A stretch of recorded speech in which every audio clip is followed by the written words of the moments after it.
Crossover. Oh, killer crossover. Just crossover. It just crossed him over. Nasty. Another victim to the crossovers. Cross him up and sit him down.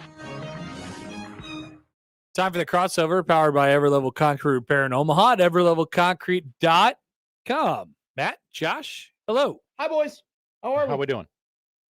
Good. I was going to ask you guys the same thing. How are you? Doing good. Usually, yeah. Doing good. No complaints. Had a fun weekend. Yeah, good time. Didn't do anything super special. Didn't do anything boring, you know. Had dinner on a Saturday. You know what? I saw a couple of your tweets over the weekend, and I was really tweeting. I couldn't tell at all what you were talking about. Not even once. You was vague tweeting? Yeah. Vague tweeting? You were vague posting. I did vague post once. Ooh.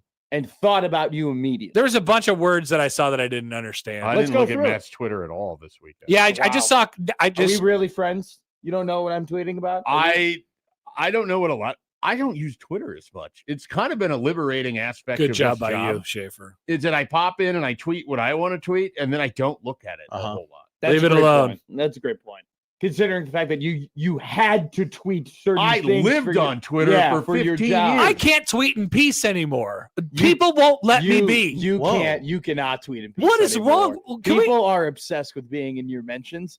By the way, it is a nightmare. Me being one of them. I don't know what it is about you. You just invite us to tweet at you. Oh yeah. You're just such an you're I don't know, you're Twitter Approachable on Twitter. Yeah, your profile is like, come on in, take your shoes off, have a good time. I am not inviting people to come in anymore. No So you're more. going full Jack Mitchell. You are not allowed in my house anymore. I can't make myself I can't tweet in peace. I can't make myself feel comfortable. I on tweet your about Twitter. anything, and well, actually, you know what? I didn't even do a tweet on Friday night after the volleyball game, and I got some guy who was like, sure. "How's that exhibition loss?" And I'm like, "Dude, you need to calm down. First of all." So when you do tweet, people are all in there, and then when you don't tweet, people are going, "Why hasn't he tweeted?" That's terrible. What's going on? I don't know. There's something about your profile that you're like, "Come on in. Here's a coffee cake. Okay, anybody want coffee?" There's some Entenmann's on the table. Exactly. Like you want are some you saying Senka? these things? You want Senka? We got Senka. That's just what your Twitter profile communicates to me. So I go to Matt's Twitter page. I was really a lot of WWE WrestleMania stuff. I was firing them all. I understand some of the words, not all of them, but a lot of them. I missed this on Friday afternoon. Ooh. The Josh Peterson top 25 baseball game or the spring football lacrosse. Do you see these pictures? That's a great meme Good format that came out this weekend. Yeah. That is terrific. A new meme has hit the Josh Peterson, and it's one Is of the that like best. if you were BTN thinking about what to broadcast? Yeah. Pretty much. It's just Josh's face on his like Saturday morning podcast. He's very expressive, whatever Jack I saw Mitchell it, is yeah. doing. Mhm. Yeah. Pretty great. Basically. What didn't you understand about they gave Oba and Brock 6 minutes? What a joke of a company. What is that? He doesn't know what any of those words mean. Yeah. That was WWE. Brock would be Brock Lesnar. So- How about Jet Engine wins again? Hamlin got robbed. You don't know what I that did means? see. I saw that one. This I week. saw that one. Basically, Michael Jordan has an illegal engine in one of his cars, and that car continues to win all the NASCAR races. Really? But it's Yeah. Michael Jordan, so they're So- like, "What? I mean, They're not doing should we anything tell him about no?" it. Yeah. Really? Yeah. So there's a conspiracy, Matt, here. Michael Jordan took NASCAR to court very famously over the summer to break its monopoly. And Not that famously. it was very contentious, and it was quite the heated Hold battle. on, I gotta take a phone call. oh wow, that was abrupt. Yeah. Well, there he goes. I'll listen, but just hang on. He pulled out his phone, and I thought it was a bit. I was like, He could have. "Oh, he just, doesn't like, want to talk about this." left with the phone. Yeah. while That Matt would have was been talking. a way better bit. Now I think we just shouldn't say anything. What on is the it about radio. hosts of the morning show and just taking leaving? calls? Just Yeah, taking calls, taking and calls leaving. whenever they want. Like, 10 Never- o'clock, I'm done. I will not work a second. It's never happened to past me. 10. But yeah, that was definitely abrupt. Anyway, so WrestleMania. Yeah, how'd you Was feel about it? Did you watch it? I didn't watch. I've been like out for a while now. You I gotta get follow your- it in the like Yeah. periphery, like I kind of know what's going on, but I feel like they've gone in directions that I've been uninterested. You're in gonna for get a your while. kid into wrestling. This is a great question. I think if he chooses to, Yeah. I'm not gonna like consciously sit them in front of the television and be like, "Here's watch Rey Mysterio versus Chris some Jericho. of it is like, if it's interesting enough that I like pay attention to sort of what's happening. I then find kids, and this is just an outside view, get into one of three things: dinosaurs, trains, or pro wrestling. I think they get into all of them to some extent. But they really get into one of them. They really, that in space. Right now, it'd be Space would be the other dinosaurs. one. Big. We're on a big dinosaurs kick. We've Yeah. got a lot of clothing with dinosaurs on it. Everything else. You bought a so. Stegosaurus yet? No, I haven't bought a Stegosaurus, but he Okay. does have shirts with a Stegosaurus. You on bought a it. Stegosaurus. That's always the first. That's the first move. You think buy. a What was? Stegosaurus is a That's the first dinosaur? one. I think you go. That's skipping a couple steps. I think you got to T-Rex. build up to the T-Rex. Oh, I yeah. think you got to go Stegosaurus. T-Rex is an entry level dinosaur. Yeah. Yeah, I don't know. I don't think it's the. I think it's like a medium level dinosaur. Those little idiots with their short arms. What is The that? one that from Toy Story. What is That's that? an entry level. Rex, what his is- name is what- literally Yes, Rex. entry level dinosaur. What is the non-entry level dinosaur? What is- Pterodactyl. Pterodactyl's the top. Is the top Uh, guy. Pterodactyl, Probably. not a dinosaur, but yeah, go ahead. See, there we go. It's not. That's why What it is can't it? be. Josh? entry You know level. more about What this is- than anybody. What is a pterodactyl? What's a 300 level dinosaur? Yeah. I like this. Yeah. That's a great question you've posed. You got to know. Giganotosaurus. Yeah, that's what I thought. Giga what now? Giganotosaurus. Never heard of that. Of course you haven't. You wouldn't know. I'm not a dinosaur. You didn't guy. make it past level Get 100. on my I level. seriously, I only know. I think Stegosaurus, T-Rex, Velociraptor. That's That's all I 200 know. probably. Is the T-Rex an entry-level dinosaur? Poll question up at Middays with I Matt. don't think it's an entry level dinosaur. I think the you got, entry-level no, I think you dinosaur. got to What work. about is a triceratops? Does that count for anything Wow! here? Look at this. That's a dinosaur. That's Brontosaurus. I an think entry-level I dinosaur, think right? Triceratops. anything- I'd put a 100 level I feel Triceratops. like any of the dinosaurs from Land Before Time are entry level Yeah. dinosaurs. If Connor, no offense, if Connor knows the dinosaur, it's a Do I entry-level have to know the dinosaur or just the word? Because I know the words. See, You know? great question. Great. I, Okay. I don't know what If any it was of a them look match like. game Okay. and someone had the word and you had to draw a picture or a line, Couldn't do it. To to the the- picture of it, Yes, no. you wouldn't. be able to I do it. wouldn't get any of them except for T-Rex. Josh, what's the one with the You would rib, get with the Stegosaurus. long Stegosaurus neck? is the one with the thing on the head. Well, you have to be more specific. Most of them have things. See, on I there. don't think I'd get it. It's more along the back of the spine. Oh, okay, yeah. The Yeah. spine. like a brachiosaurus, long A neck. brachiosaurus. Yeah, I think it's a brachiosaurus Mm-hmm. is what I'm talking about. That's the one where it's just like it's 4 legs and a long neck, and they eat a lot of leaves. Oh, I know what you're talking about. Yeah, Okay, and that's what that's called. Land Bef- Brachiosaurus. I think the Land- mom in Land Before Time, Yeah. I'm pretty sure is. I don't know. Land Before Time was scarred my household. When that mom died in Land Before Time. Loved it as a child, watched it as an adult, was horrified. Yeah, it was tough. Yeah, I think that is like, when do you show your kid Land Before Time, or when do you show your kid The Lion King? When I think that's a Mufasa lot of dies. those movies, though. I remember when Up came out, and the first 5 minutes of Up were maybe the saddest 5 minutes of Pixar Yeah. in the history Seriously, of time. it's awful. Have you spark notes it? I've seen Up.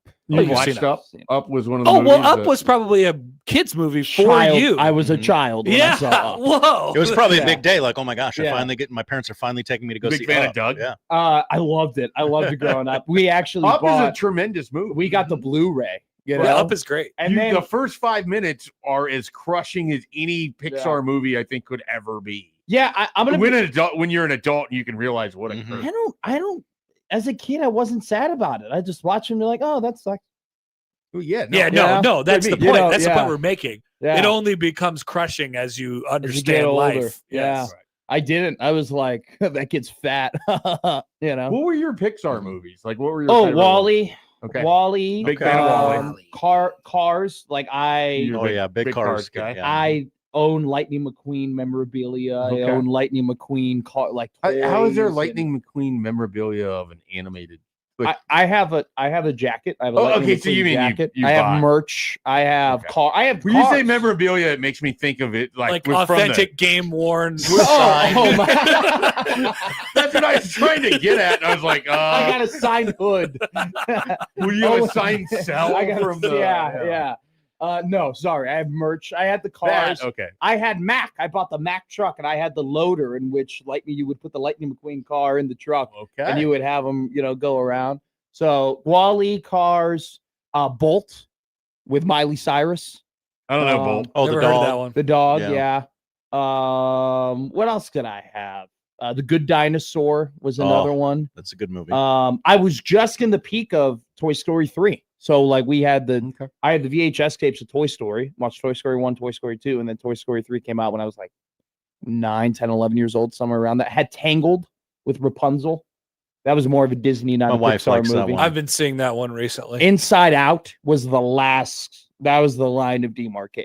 That was the last Pixar kid movie. I was like interested in. I don't even know what that is. I feel like Toy Story 3 came out way later than when you were 9 or 10. When did Toy Story 3 come out? When 20 did Toy Story 3 come I out? feel like I went on a date with my 2010. now wife to that. 2010? Mm-hmm. Yeah. Is there a Toy Story 4? Yes. Yeah, there is. Okay, that's And what there's I'm an thinking of. upcoming 5, I believe. Yeah, Yeah. I was Correct. thinking of 4. That's my bad. I got I was 8. I went to the IMAX theater at Navy Pier. It was Oh. one of the Whoa. I've more been Love to renowned- Navy Pier. Pier. It's right by the Bean. It is by the Bean. around the Chicago's Bean, greatest yes. tourist spot, the Bean. I love Navy Pier and the Bean. What a great Why do you town. hate the Bean? It's dumb. It's stupid. It's tourist It's attraction. what you're sitting All Have you it ever does- seen that all Ferris it- wheel? All it does is bring traffic to an already trafficked area. It is We what don't your need city more is known walking for. traffic. No, it's not. We're known for so Beantown. much more. Yes. Italian beefs, hot dogs, pizzas, the Willis Tower, The Cubs, Bean. Wrigley Field, The Bean goes along with all of this. the Miracle Mile, the Chicago Theater, the Nederlander Theater, the Do you Cadillac think people are going to Palace. talk about that or talk about the time that they stood and saw the Bean? They're going to talk about the Bean. I also People don't. remember the Bean. I don't like it, and I haven't had to worry about this recently because my teams haven't really made the playoffs. But any times teams did make the playoffs, we would have that cinematic shot, of like. Oh, the Bean is our cornfield? The Bulls would. Your Bean is our The cornfield? Bulls would be in the playoffs, and it'd be do, and then shoot to the Bean. And Of it's like, course. And you try to tell me that this is not representative of Chicago? No, God, no, it's a tourist attraction. Yeah, that's what we always say to Nebraskans. Like, you got to embrace it, man. You do live in the middle of a cornfield. It's time to admit But it. I don't live in the middle of the Bean. You do live in the middle of the, The Bean. Bean I'm lives not in the in middle the of Bean. Chicago. You- no, the it's not. Bean It's not is even you, close to the middle of And Chicago. you are the Bean. I'm The not heart the of Bean. Chicago, many have Don't said. call me Matt. Beantown. That's what they've always We called were calling Chicago. Chicago Beantown. Beantown. Don't make me Matt McBean. All right. I'm Speaking not Matt of, we got to McBean. put the Red Sox game on. Why do we have to put the? Because Red it's Sox? It's better Patriots than Day. Wake Up Barstool. What, you don't like Megan making money? No, she's not on there on Mondays. Oh, who's the hot We're woman not- they have on today? Oh, Or is I it don't- just all dudes? we We don't- always watch. We're for Big paying T. attention for Big T, which is a very different. That viewing is the experience. most Happer and Schaefer thing I've heard in a Where's while. my Big T? Big T is your Barstool guy. I don't know if we That's- call him our. I know nothing about him. I don't know if we He's call him just our big guy. with a T. We're just fascinated by everything that happens with Big T. How he sits at the news desk, his political commentary. We're sad they don't give him more Uh, run on the show. why he looks Justice like he's for half Big asleep T? in the chair. Nothing about him seems like he's broadcast presentable, but No. there is Big T. He's I Big got T. a question for you. Who on the Barstool lineup is presentable on TV? I've actually come around, and this is great because we don't have sound on. No, we've never heard a word of what these people have said. So I don't know I don't what know any what of their them voices actually sound sound like. like. yeah, But I kind of like every time I look over and it's the T-Bob Herrera he's talking guy, right now. Look, and he's just sitting there and he just looks so comfortable and chill. so he was on TV. He's the only one that's got like TV experience before this show. He came looks to like an be. actual person. The best is when he- they have two people crammed into their news desk and it looks like they sit on the same chair. Well, they put Tommy in there. It's really and one of them's Big T and he's just so much bigger than Oh, the the other. Yeah. old guy's wearing a nice jacket. yeah, that's Brandon Walker. How He's- old is Brandon Walker? He's like 50, Okay. 40, 50. You know, he was Ancient at Barstool. He's trying to be young. he had a whole life living in Mississippi, and then he made a Mississippi State podcast, and then I got picked up by Barstool, and then he became friends with Big Cat, and then he's become one of their bigger. This is so personalities. helpful that you know. all Thank you. this. Yeah, Yeah. it's I really like appreciate so- it. So he's a very much like South guy, like Southern man, like grew up in a trailer park type deal. and Oh, now so he's not a has, like- Southern dandy. No. But he's loud and he gets really mad. He knows the bit. Also, too, Brandon Walker, I've seen him at Blackhawks games. tall man, like a huge individual. He's very a tall. very big guy. A lot of those guys are. A lot of He them are. probably went to the But- bean and said, "Wow, Yeah, look at this thing." Right He was before probably looking over the bean. yeah, he's that tall. T-Bob played Man. center at LSU. You'd have to be pretty tall to see the top of the beam. Yeah, he'd have to be like 30 feet tall. That would be impressive. Big bean.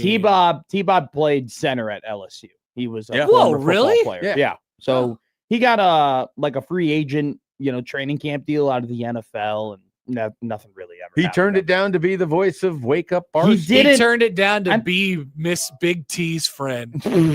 Miss Big T. in that. I almost said Mr. Big T, but Big T. It's So, what I yeah. meant. So, and this is Liam Blutman. Liam is pretty new to Barstool. That guy he's does not need to be on TV. He has No. made his kind of hay being on Mostly Sports, which is a Mark Titus branded Walker podcast. So whenever Walker's on, Blutman's on. Is this the Um, guy that got after Fanta? Yes. Okay. No. So Fanta got after Blutman because Blutman said Iowa would beat Florida. And Fanta, in a very off Fanta moment, was very dismissive of him. Yeah, and it was very non-Fanta what Fanta did. You're an idiot. Exact. Well, but like when someone says St. John's is bad, that's funny. But like Fanta, Terrible. I mean, They're terrible. Blutman just said, I think a 9 seed could beat a 1 seed, which has happened plenty times before. and it Fanta- happened. It was Fanta Iowa. flipped out. So, Go Hawks. Top left is the creator of Barstool, Dave Portnoy. So there you go. I knew that one. Yeah. Yep. I also knew that. So one. there's your I rundown. mean, I know on- all of them now, having had this on our TV for a couple of weeks. There's your rundown on today's Wake Up Barstool lineup. Let's go and put on the Red Sox. It'd be great. I need to watch I just got Ohio State another game. a couple. I got a couple texts here. Oh, great. Is it from your close personal friend Val Ackerman, who's retiring? Really? Mm-hmm. I was just informed of that via a text. Oh, okay. Look at that, Val. They can't make those bad jokes about her anymore. All right, but I got a text that says Matt is the Barstool Cyclopedia, which is a great, I think, avenue for you. Yeah. I like it. Also, Good another lane. text that says, I'm pretty sure the Blutman kid's dad wrote Seventh Heaven or some weird show. Whoa. LOL. What really? does that mean? Would be incredible. Blutman's dad wrote Seventh Heaven? You know the show? No, I know don't. about the show. Yeah. Yeah, I don't know. Matt the would show. be excited to learn New that guy, Jessica Liam Biel Blutman's dad was the head writer of Boy Meets World. Whoa! way better than Seventh Heaven. Whoa! Yeah. Yeah. You know Boy Meets World? I do, yeah. The yeah, only thing they that could have were- made it better was Full House with Franklin. We've already covered that one. Jeff Franklin. Jeff Franklin. His dad was the head writer of Boy Meets World, one of the most Whoa. iconic shows in TV history. So the question has to be asked. He tried to get Corey to cheat on Topanga. Yeah. Monster. The question has to be asked: is Liam even one of his dad's best creations? It doesn't seem like it. During his Wow. youth, he played ice my- hockey in Canada and once gave up 11 goals to Wayne Gretzky. His dad responded with his Wow. definitive list. Mark Blutman's list of his greatest creations. Oh, I'm sorry. Okay. Corey, Sean, Topanga, Mary Kate and Ashley, Liam. Okay, Liam got number 1 or 5. He was 5th or 6th. Wow. He was 6th on his I don't know dad's if greatest. Corey is a better creation than Topanga. You know. Oh, I would disagree. Was I Topanga- like- Topanga was the heart WrestleMania? of the show. no, she was not at WrestleMania. She's I know big that a lot of WWE people like Topanga was people were very enamored by her and Celebrity Boy Meets- crush for Yeah, Yeah, but she had Childhood a heart. crush. She was also Okay. very close to the she was like the moral compass of the show. oh yeah, as I well. watched Boy Meets World a lot. Good. Good for you, Matt. You watching it? I saw you, Girl Meets World. you Sabrina watching it in Carpenter. clips? No, it was on Disney Channel. So Disney had just bought the rights to do Girl Meets World. And Oh. so in the lead up to releasing Girl Meets World, they ran a lot of Boy Meets World Okay, sure. Okay. in order for people to have a proper I background as forgot to they did what that. Girl Meets World was. Meets World was Sabrina Carpenter. Mhm. So Yeah. they I forgot they did that. so I watched Boy Meets World on Disney Channel. What'd you think? Just out of curiosity. I like Mr. Feeney. Like he was pretty cool. Okay. That Like, dude is probably still pretty alive. common. Still Yeah, alive, yeah. 99. Yeah, he was on. It was tough. They brought him on with Dancing with the Stars when Topanga was on Oh. DWTS, and Uh-huh. it was tough. Yeah. It was tough. It was up there when they trot out a lot of these older broadcasters. So, like every time they showed Lee Corso for the last decade. Basically, Yeah. It was, but Feeney was like he couldn't move, and they tried having him dance, and Trying to figure out where the he comparison's obviously wrong. knew who Topanga was and everything, but like They tried to make him dance. yeah, he was like Is because that elder abuse? because That Topanga. weekend at Bernie's. It was like they have this week at Dancing with the Stars where it's like honor week where you or dedication week. You dedicate your dance to somebody who means Matt a lot doesn't to know you. weekend at He Bernie's. does not. No, I don't. My mom loves it though. She talks about it all the time. So No, whenever whoa. someone references it, it's just when they prop up a dead person Oh, okay. to make them look like they're alive. Okay. It's not a particularly good movie, but Okay. it has a long track record. That and like Weekend at Bernie's and Breakfast at Tiffany's is something that's always brought up. And Very different. I have Very. I have no want to Very, watch very Breakfast at different. Tiffany's. Is Tiffany's a breakfast spot or is Tiffany? Well, in some towns it is. Tiffany sounds like a great breakfast spot. I'm going to Tiff's. You want to come with? What do you want? You know, you want to come with, or do you want me to bring you Isn't it something like a back? high-end jewelry store too? Tiffany's, yeah. Tiffany's, right. yeah. Is the jewelry So store. I just assumed the breakfast at Tiffany's. They're just getting a really nice bracelet. no, I thought they were having ham and eggs and hash browns. I need a good. You think breakfast. Tiffany's Hash is a diner? browns. Breakfast at Tiffany's. I think Tiffany's is a diner in that context. Probably like a brunch with all I the. think when they go breakfast at Tiffany's, I immediately think Tiffany's is a diner, and they're having breakfast there, and some woman meets the man of her life. That's what I think breakfast at Tiffany's is. I just don't think it'd be a diner. I think Tiffany's would totally be a diner. Leather chairs, nice little like kind of like makeshift. I'm bar thinking like type deal. Cheddars. You think it'd be Cheddar's? It'd be just like Tiffany- Cheddars. Tiffany's would not be Cheddar's. Tiffany's. I think you have an enhanced sense of Tiffany. I think Tiffany's has like the curled seats, with the nice table. There's wood and teal everywhere. I think Tiffany's has bottomless mimosas. and a lot of white girls wooing. I think Tiffany's has It's almost like a Twin Peaks situation. God, no. Twin Ti- Peaks and Cheddars combined. Tiffany's is way more pure than that. Tiffany's has 8 waitresses. They're all women. They're all the 8. Well, there's one really young one. All right. There's one really young waitress at Tiffany. She's Careful. like 24. You're just describing Twin Peaks. And then there's 7 other women, and they're all like 35 to 55. And there's one really, really old one, and she's the best. That's how I see Tiffany's. And they only serve eggs and skillets and omelets and bacon and sausage. And then they have like a Happer would choose lasagna over all of them. and then That's on, right. And then on Thanksgiving they have like a special. Hey, we're making turkey and mashed potatoes for everybody. And you're like, oh, we got to get the turkey from Tiffany's. That's how I see Dottie's Cafe in Dubuque, Iowa would like something would have something to say. that. to Exactly, Tiffany's. Dottie's and Tiffany's. That's exactly. Have you ever seen a lady eating a hamburger with gravy at 9:30 in the morning? No, at I haven't, but I Tiffany's? would love to one day. You have at Dottie's in Dubuque. I did not go to Broncos this weekend. I've been meaning to go. I've just been thinking about I want to go to Broncos. There was a great tweet. You could do it. You would see I it, but you believe don't in read you. my tweets anymore. And you don't like my tweets anymore. Where somebody I never liked your tweets, to be honest. I mean, like you mean like That's the crux. press the like button, right? have you ever liked one of my tweets? I must have. I don't think you have. Could have been by mistake. Could have been. Like He was- never understands what I almost made a tweet yesterday about hockey. And I was like, I've tweeted too much today. And Happer's going to make fun of me if I tweet what I wanted to tweet. Oh wow. So overall, WrestleMania, yay or nay? Yeah, nay. Okay. Until the last match, which was a masterpiece. But, he is. But your guy lost. It was a masterpiece. He's the 5th greatest wrestler of all time. I expected liked a nothing tweet less. from you 3 days ago. What'd at you that. like? Oh, have I liked any Matt? It was you responding to my tweet that says, "You've got to be kidding me." Oh yeah. That said, Mr. Vague Post. That was a great thread because it was clear Connor was talking about the worst baseball team in the league, Mhm. and Matt's like, "Oh, what's this about?" No, I knew I it was enjoyed a it. Royals tweet, but I just wanted to get back on the vague post. Uh-huh. Man, I haven't liked a tweet from Matt in a week. I like this one where you found this Evil Knievel jump and you just said, "Oh my God," Yeah. and then Dude. tweeted it at me, John, and Josh. Dude, that was sick. I was like, Now- I was like, this is a stunt, man. Holy Lord. He was pretty good. Dude, I was like, that was a far that whole jump. thing happened. And then he crashed into the bay or the whatever. You should see him do Into the wall. Caesar's Palace. Does it fountain. count if I Oh, liked a retweet of Matt? Mm. Oh no. It was a picture It's a of Old semi-endorsement. Bay goldfish. Hmm. I liked that one. That would have been a week or so ago. Yeah, there's not a lot of hearts showing up on this. Well, Michael Severe has assigned me to what my NFL draft prospect would be. yeah, he also did Schaefer as well. If you want to read those, Oh, okay. I think it'd be good. What's this about?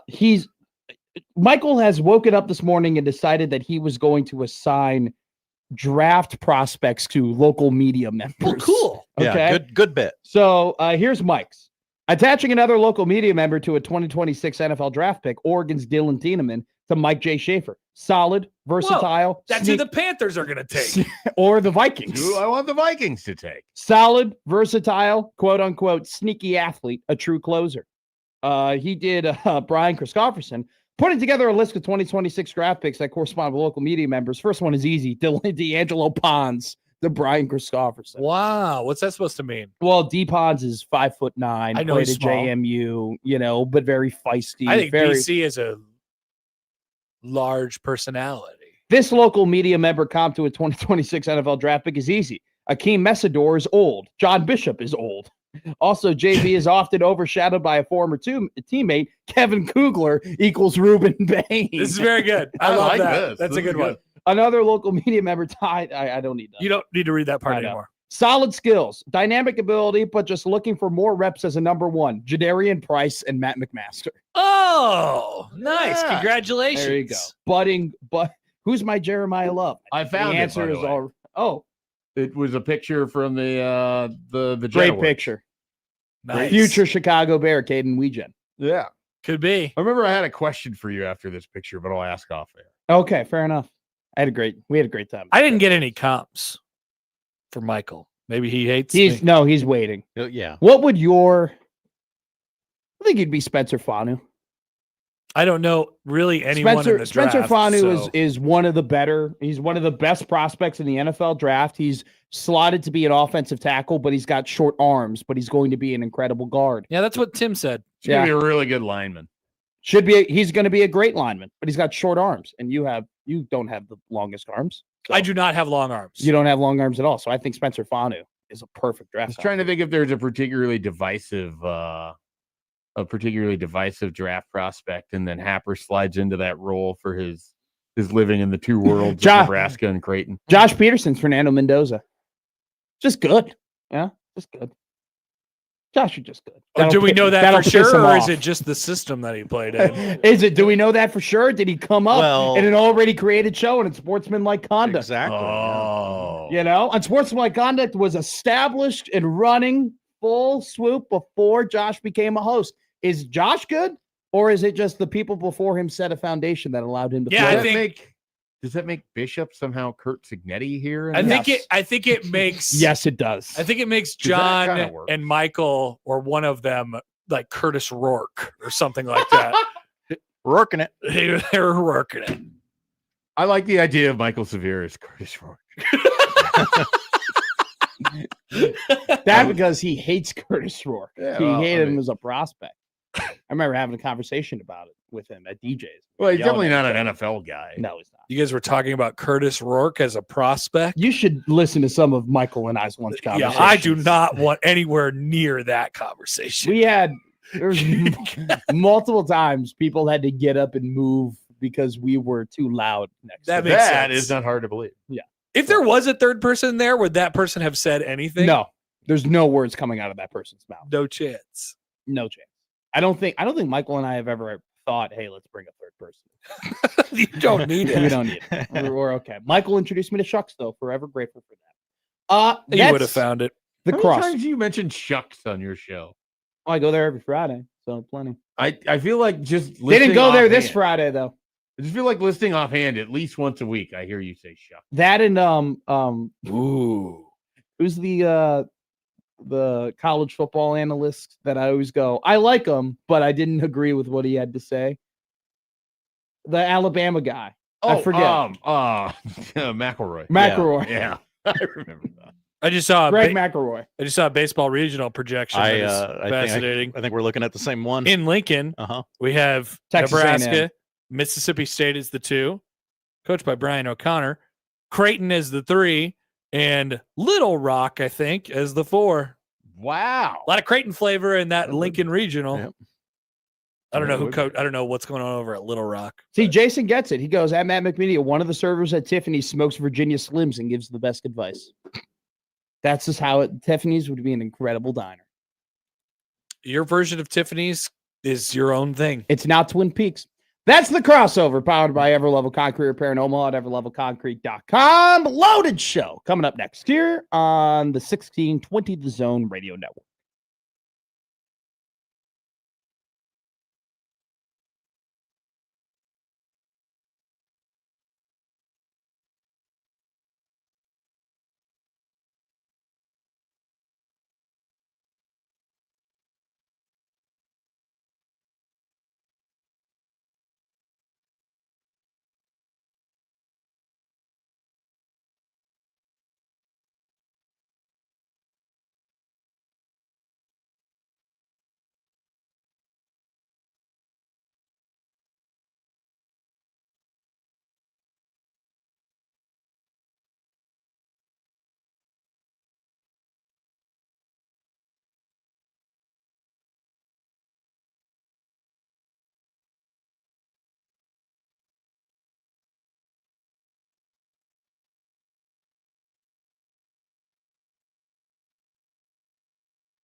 I need your help. I can't tell you what it is. You can never ask me about it later, and we're gonna hurt some people. Whose car are we gonna take? I have a lot of things I want to get off my chest. That's an absolutely horse crap call. Make room for Sally. But they are who we thought they were, and we let them off the hook. Chicago is.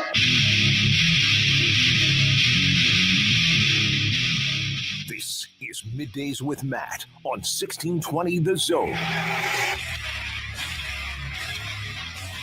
It is Matt live and rolling here on a Monday in beautiful Omaha, Nebraska. It's nice. It's sunny. Slight breeze. Had some really good weather. You know, the last couple of weeks we've had good weather, but the 2 weekends we had the great weather leading up in the weekdays, and then the weekends were gloomy and they were rainy, and you couldn't golf. You couldn't do a whole lot. It was sticky. It was disgusting. It was kind of depressing with no what's up sun. with that? It was ridiculous. This weekend rocked. The sun was out. Mm-hmm. The breeze was there. It got hot in my car. I really had to crank up the air conditioning at one point in my car. It was phenomenal stuff. It was a great weekend, and we continue the weather here in a Monday. We are officially, I know we're already in spring, but you can just taste summer a little bit. You're just getting a little taste. It's just on your taste buds right now. And I know everybody's fired up and excited about it, especially because Nebraska athletics is killing it. Josh Hodson, hell of a sweep this weekend. 3 walk-offs? My Lord. Softball, studs, wagon. Ranked number 1 in the country in some softball polls. Nebraska baseball, that series in Oregon, it was hard fought. It was competitive. They went 1-2, but you didn't feel any worse about that team, right? Like Oregon and Mike Farron talked about it on Sportsmanlike Conduct. Like Farron's like, this is the type of team where I think they're going to be playing in Omaha. Like this is a college World Series type baseball team that Oregon had. Wow. And Nebraska went there. They, lost 2 incredibly close games, was super competitive against them. And you thought, all right, valiant effort, probably not going to be a regional host, but hey, you'll end up playing a pretty low regional host, right? You'll be a pretty high 2 seed. You might give yourself an ability to get to the super regional. What they did this weekend at Haymarket Park, and shout out to everybody who attended at Haymarket Park this weekend. Incredible crowds, broke some Big Ten records. Dude, talk about breaking a team's soul. Just absolutely demolishing their will on Friday. And I was lucky enough to hop on the radio call on Friday around the 8th inning. You tuned in? Oh, I tuned in. I didn't hop on. My apologies. I tuned in to the radio call. Ben McLaughlin, Nick Hanley, did a phenomenal job just setting the scene and commentating that comeback that ended up on a errant throw that allowed the runner to come around. It's one of those things where they broke USC's will on Friday. And then on Saturday, I didn't watch the game. I just get a notification, 12-2. And I'm like, oh, okay, cool. And then I tuned in the 4th inning yesterday, and it was like 12-4 already. Like they were already kicking their ass. So a super, super impressive win from Nebraska baseball, a team that, they've had plenty of walk-offs this year. They've had a lot of really close games. Even the ones that they've lost, Kansas and the 2 against Oregon, were super emotional, super high-powered. Lucky enough to see them in person when they played Creighton here in Omaha. That was another emotional one-run victory. This team, it just seems like they like each other. It seems like they're put together. It seems like they're playing for one another, and they're just a complete team. And so we are going to have Evan Bland on today at 12 o'clock to talk about what happened at Haymarket Park, what happened at that series, and what are the chances they host a regional? Like this has been a goal.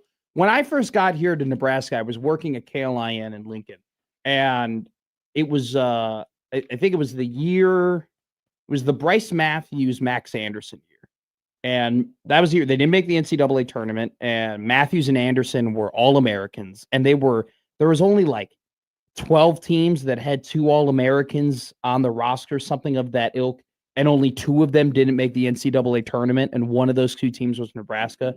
And I know that was a very disappointing year. And at that time, Will Bolt was saying, we want to host a regional. We want to host a regional. We want to host a regional. That's our goal. And I think a lot of people who were following the team at the time kind of looked at him side-eyed like, dude, you got a long way to go. You know, like exactly, you got a lot to figure out, man.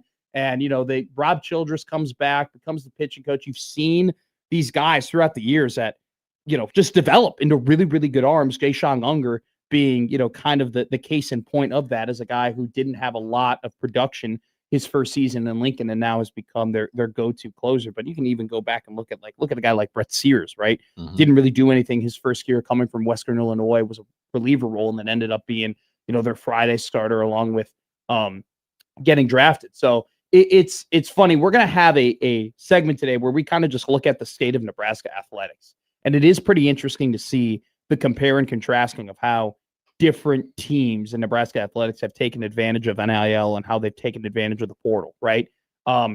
When we talked about last week, we had a segment where who's like Price Sanford, right? We were talking about Price Sanford, and if Price had a year similar to what he had this season, next season, he would be considered one of the best transfer portal acquisitions in this NIL era, right? In this kind of transfer portal 2020 till now era, where you can go through the list of a lot of different sports and say, all right, they got this impact transfer, they got this impact transfer. Nebraska baseball has done a lot of internally. Like a lot of their best players and a lot of their best teams have been just from high school and developing them through the ranks and having really good recruiting classes. So we're going to have that segment today where we go ahead and we kind of look at everything and, we analyze it from the perspective of Troy Dannon, right? Where how much credit does Troy get for a lot of this stuff? Mm-hmm. And how much does football success determine how we view how Dannon is doing his job and whether or not, he'll continue to be the athletic director for an extended period of time, which I don't think is in question at this point.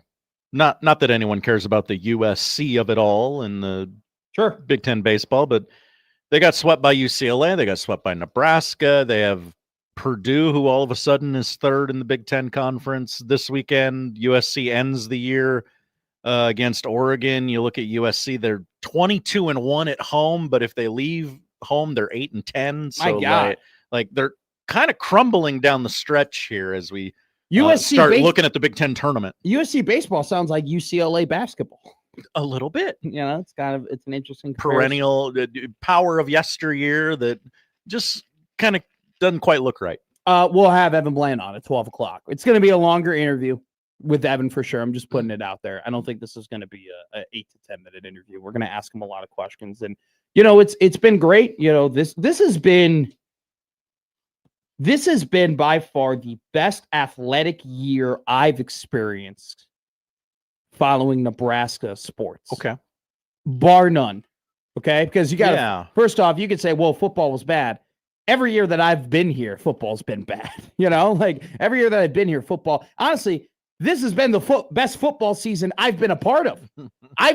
This is crazy to think about, but like the 7-5 and getting your butt whooped by everybody, at the end of the year that made everybody feel terrible and made this kind of the quote unquote bad vibes off season was the best regular season that I ever put my eyes on following this team, which is kind of sad to think about. But this is by far been the best Nebraska athletics year that I've personally witnessed. It's volleyball, Elite Eight, wrestling, top 3, your third place in the national championships in their sport.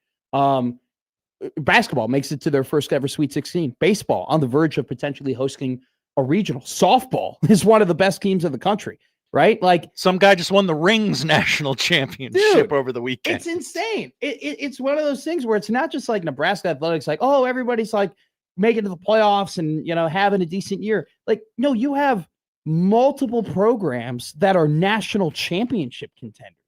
Nebraska could win a national championship in softball. Nebraska was very close to winning a national championship in volleyball. Nebraska basketball, made it to the second weekend in March. And so the athletic department right now is killing it. And how do we view it? And how do we talk about it? And how do we view the job that Troy Dannon's doing? We'll also talk to Robin Washut at 1:20, sticking to the Nebraska basketball theme. It seems like they've done a majority of their work in the portal. Kapke, Trevin Lenhart, and Sam Orn are kind of the three big gets for Nebraska basketball. We're going to talk about it with Robin. Is there another addition on the way, or is this kind of what you have? We'll also talk about, without Robin, just the outlook of what this preseason outlook might look like for Nebraska basketball. I think it's a very interesting roster from a couple different perspectives. I think it's interesting from what they have 1 through 6, and then I think it gets a little bit cloudy when you go, all right, who's going to be 7 for 10? Guys 7 through 10 on this roster, but they definitely do have a lot of options. This undoubtedly will be Fred Hoiberg's best team heading into a season. So obviously last year, like second in the Big Ten, they're incredible and everything like that. But the expectations for them were very low, 14th in the Big Ten. People forget. They weren't heading into the preseason, we didn't think they were going to be a very good team. This team will be Fred's best team heading into a season. This team will be the one that we look the most fondly upon heading into the season. I'm going to guess they'll probably be anywhere from 6 to 8 in the preseason poll. Maybe 5. Illinois has had a really, really good transfer portal cycle. Purdue's going to take a step back. Will we have a year where Nebraska might be ranked ahead of Purdue in the preseason heading into Big Ten play? That would be quite the thing. So we'll talk about Nebraska basketball. We'll talk about the roster of the outlook. Also, is Creighton men's basketball going to get votes heading into the AP poll? I don't think they're going to be ranked. You're not going to be ranked, not making the NCAA tournament from the year before. It's just there definitely is the honor system of, hey, if you had a good season, we're going to respect that, and you're more likely to be ranked in the top 25 heading into the year. But I think it's hard to look at what the Jays have done in terms of additions, what they've done in terms of retention, and also just, basketball, and you kind of look at the roster, you go, all right, this makes sense, and they're pretty damn talented. They're not going to be ranked in the top 25, but I'll be curious in a couple of months when this AP poll comes out, do they receive votes? Are they receiving votes? I think that's an interesting conversation to have, and I know that there are plenty of Jays fans, Kenneth, Sindelar, and PC, that definitely want to get in on that action. Also, if you want to get in on the action of communicating with us, 402-951-1620 is the number to call. That's the Prairie Flower Casino Zone hotline. You can also text us at 402-951-1620. Also, you can reach us at the Liquid Trucking Zone Twitter feed at Matt McMedia and at Producer Josh, along with the Equitable Bank inbox. Equitable Bank, they take banking personally. Always pick them in the first ring. Old man Doug, shout out. NFL draft time, baby. It's the week. Whoa. I love it. I love the draft. I've probably been less invested in this draft in the weeks leading up to it. I am now fully in there. I'm fully in there. You've made it. Okay. It took me a little bit longer than usual. I'm going to admit something. I was wrong. Whoa. A sports radio first, ladies and gentlemen. I was wrong. I wasn't fully wrong, but I wasn't fully wrong, but I was definitely partially wrong. I told you this was a boring draft. I told you that this draft wasn't very interesting. I believe we compared this draft to chicken salad with raisins in it that you would find at a barbecue that wasn't catered by the right people. Okay. I was wrong. I wasn't wrong about the prospects being boring. I wasn't wrong about the best players being in probably the worst valued positions being boring. I wasn't wrong about that. But what I am wrong about is this thing's going to be entertaining. There is going to be a lot of shaking and moving. There could be some very interesting trades. There are going to be some players that a lot of people are high on that might fall pretty far. There are going to be some players that maybe people aren't that very high on that are going to end up being taken pretty high. What have I told you that Indiana could have a top 15 wide receiver taken in this draft? I think if I told you that 4 months ago, even if I told you that in November, I think people would have been like, really? We'll talk about it. There's a lot that's come out. Pelissero has written plenty. Breer's written plenty. Todd McShay is in on it. Been listening to a lot of his stuff, along with just other kind of analysis that we can talk about and bring to the table. But if you just look at the scope of this draft, the prospects that are in it, the needs that are the needs that all the teams in the top 10 kind of hold, along with this incredibly interesting background of the 2027 NFL draft being loaded. There are teams who look at the top 10 prospects in this draft and say, we got to get in.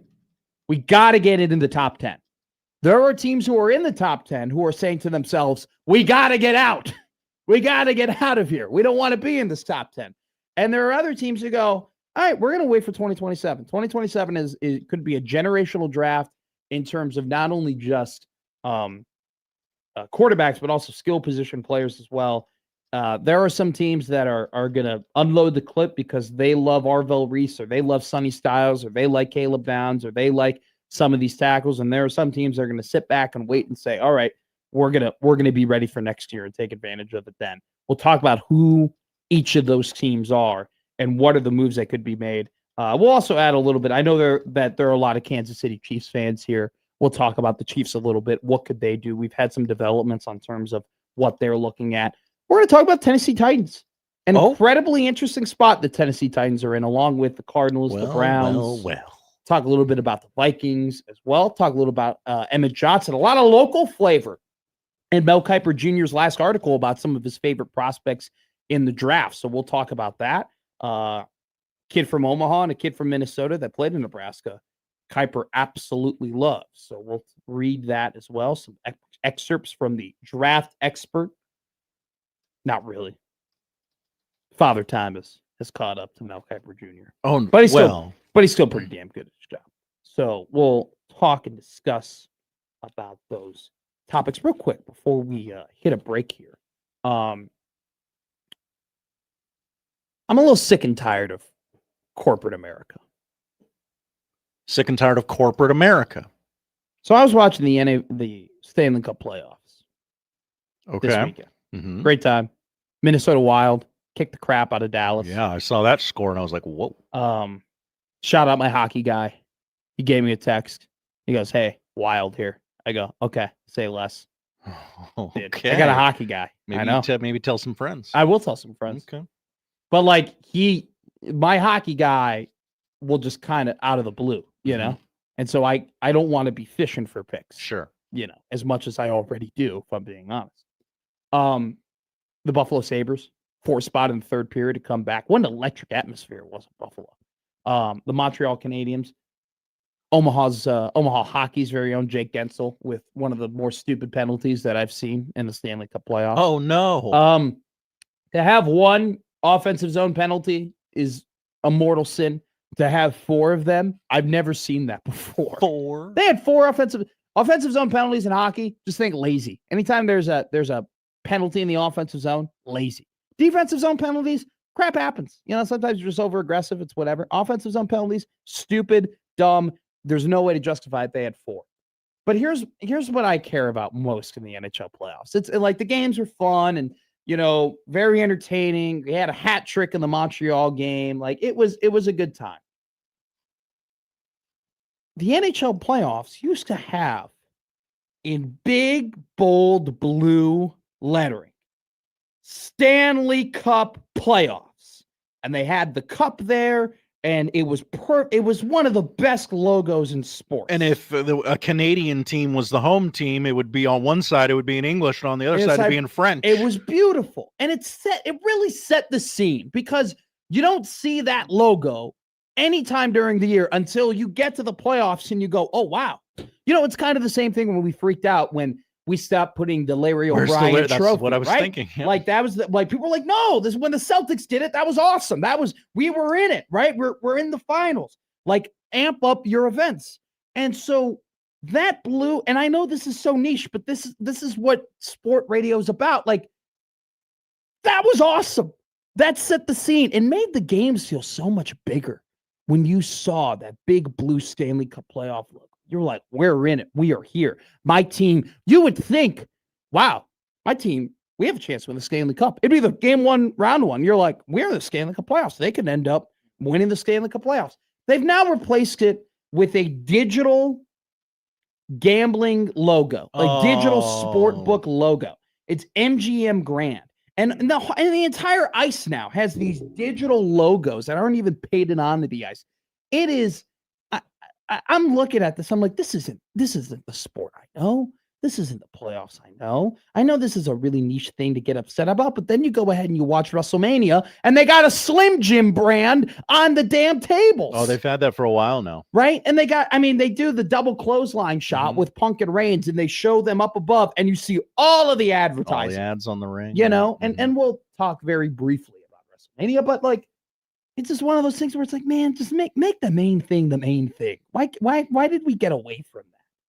Just so obsessed with dollars and cash and green paper that we just, I don't know, we took a little bit of the je ne sais quoi out of the sport. I think you're right, Matt.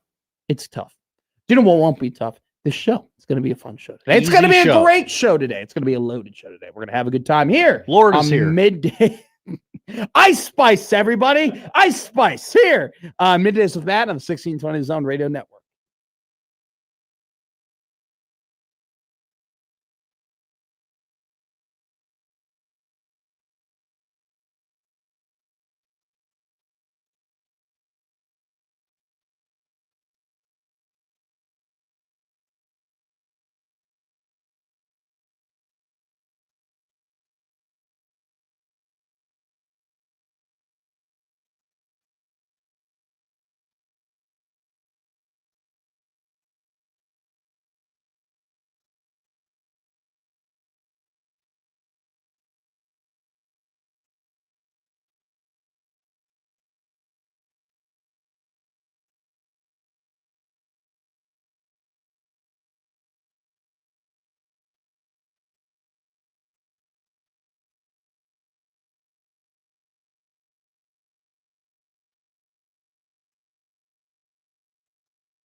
Now, back to Middays with Matt on 1620 The Zone.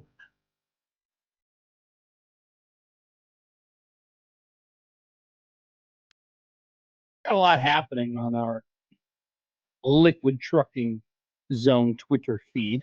A lot of great tweets that are being flooded, and we're going to read a couple of them, some of which are Michael Severe has just decided to have fun this morning. I think Michael just sometimes wakes up and is like, especially when the Jet Award is done, just like, He's you know a little what? freer now. I don't have a ton of things to do today. I'm just going to do this. But before we get into that, we'd be remiss to not announce, but to report here from Twitter, according to USA Today Sports, that Big East Revival architect Val Ackerman is going to retire after 13 years as commissioner. Some pretty big news, some local news too, because obviously Creighton in the Big East, so the Big East going to get a new commissioner. Definitely going to be interested to see who they elect or decide is their new commissioner, considering that this is probably not the best time in college sports to have a change of leadership. You definitely need your commissioner to be as strong as possible and have your leagues to be as in line as possible. So from a timeline perspective in the history of college sports, definitely not the most ideal time to get a new commissioner, but still a very important time in just Big East Conference history at this point, because, the Big East is not a football conference. Okay. People forget. People often do forget it's not a football conference. And so we had these very long discussions last year about, wow, they got, $20 million in rev share. They're going to be able to spend all that money on basketball and be a great basketball conference and run the whole thing. And that's, we learned it's not how it works. Okay. You gotta have all of that in rev share to be able to spend it. But I'll say this, that, the Big East definitely did have a disappointing season as a league as a whole last year. Granted, had a disappointing season as a whole, and you had one team take Duke to the brink in the Sweet 16, and then you had another team make it all the way to the national championship game. But if you're going ahead and you're looking at, the college basketball transfer portal activity in the rankings and, what teams are moving and what teams are being the most aggressive, Big East is making some moves, man. Big East has gone ahead, and Providence has had a good transfer portal, and Villanova's added some guys. Creighton, obviously, here has had a really good transfer portal. So the Big East hoping to have a more complete season for basketball next year and have more teams getting NCAA tournament berths and have more teams competing in the Elite Eight and Sweet 16 and so on and so forth. And obviously, that begins with Creighton, a team that has been at the top of the Big East for basketball for quite some time now. So pretty big news, though, coming out of the Big East that they're looking for a new commissioner. Let's go to Michael Severe's Twitter page, because he is just it's draft season. Mm-hmm. Hi, Michael. And Michael Severe, a psycho about the draft. That's right. Stories about people meeting him for the first time he had a full 7-round mock draft. There's nobody who watches the draft combine more than Michael Severe. We actually might. Here's an idea that just came to my head, because these two are going to have a show together at Let It Fly. Tim Verghese and Michael Severe are going to have a draft show together. Whoa. We have Tim Verghese on Tuesday tomorrow. We have Michael Severe on tomorrow. Should we just combine the interviews? Should we just have a 3-man interview go on tomorrow and just talking about the draft? Yeah, I assume they would be. All right, we're going to float that around corporate, see if they're okay with that. But we go to a couple of Michael's tweets here. He compared John Bishop to Akeem Messidor because John is old. Compared me to Jadarian Price because Jadarian Price needs more reps. So I think that he's trying to communicate something there. Here's my favorite. That's what it felt like. A couple of old school throwbacks. I was offensive guard Jennings Dunker and Steven Sipple. He compared Sip to an Iowa guard. I don't think Sipple will be very happy about that he was being compared to an Iowa guard. He also has got a Tim Verghese comping the 2026 NFL Draft School local media members, Arizona State's Max Ian and Shore, and Tim Verghese. 2 future is so bright, have to wear shades, guys.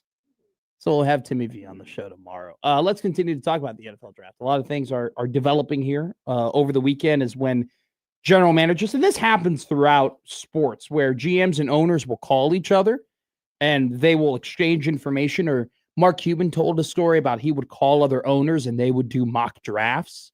and see where every other team would be picking, but you wouldn't reveal who you were going to pick. And then you could kind of, by process of elimination, try and figure out what teams, like who they were going to pick where.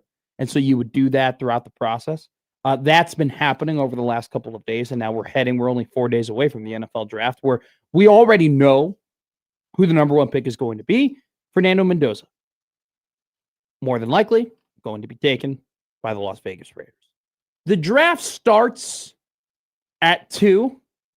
There's been a lot of rumors and a lot of fluctuation on whether or not the Jets will take Arvell Reese or David Bailey.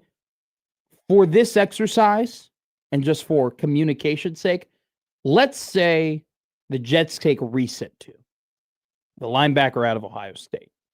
The draft really picks up in number 3 because reporting suggests that there are 2 teams in the top 10 who are really looking to get out of the top 10.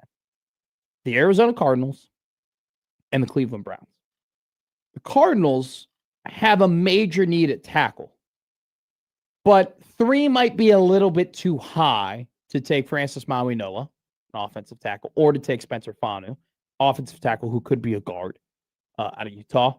It's just one of those things where they could stick and pick there and address a need at tackle, or they could trade out. And that's what they're really looking to do. And the trade out situation, the player that people would be trading in for would be David Bailey, the defensive end out of Texas Tech. Now, McShay, Todd, basically said, my information tells me that if Arizona sticks and picks at 3, it would be Jeremiah Love.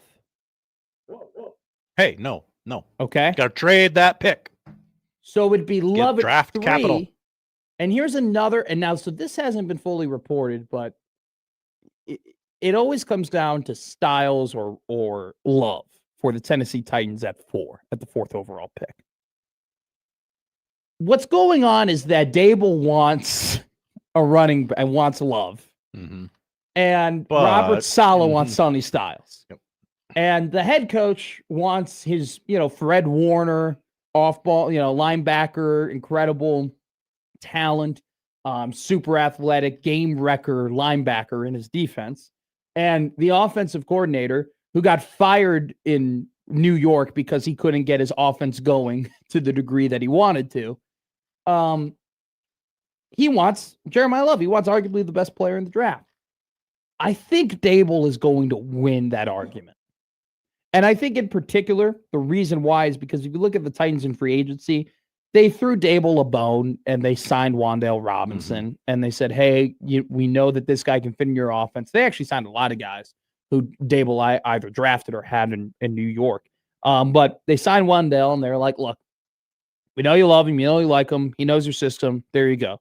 But their next 3 signings were a defensive lineman for $21 million, a cornerback for $20 million, and a cornerback for $15 million.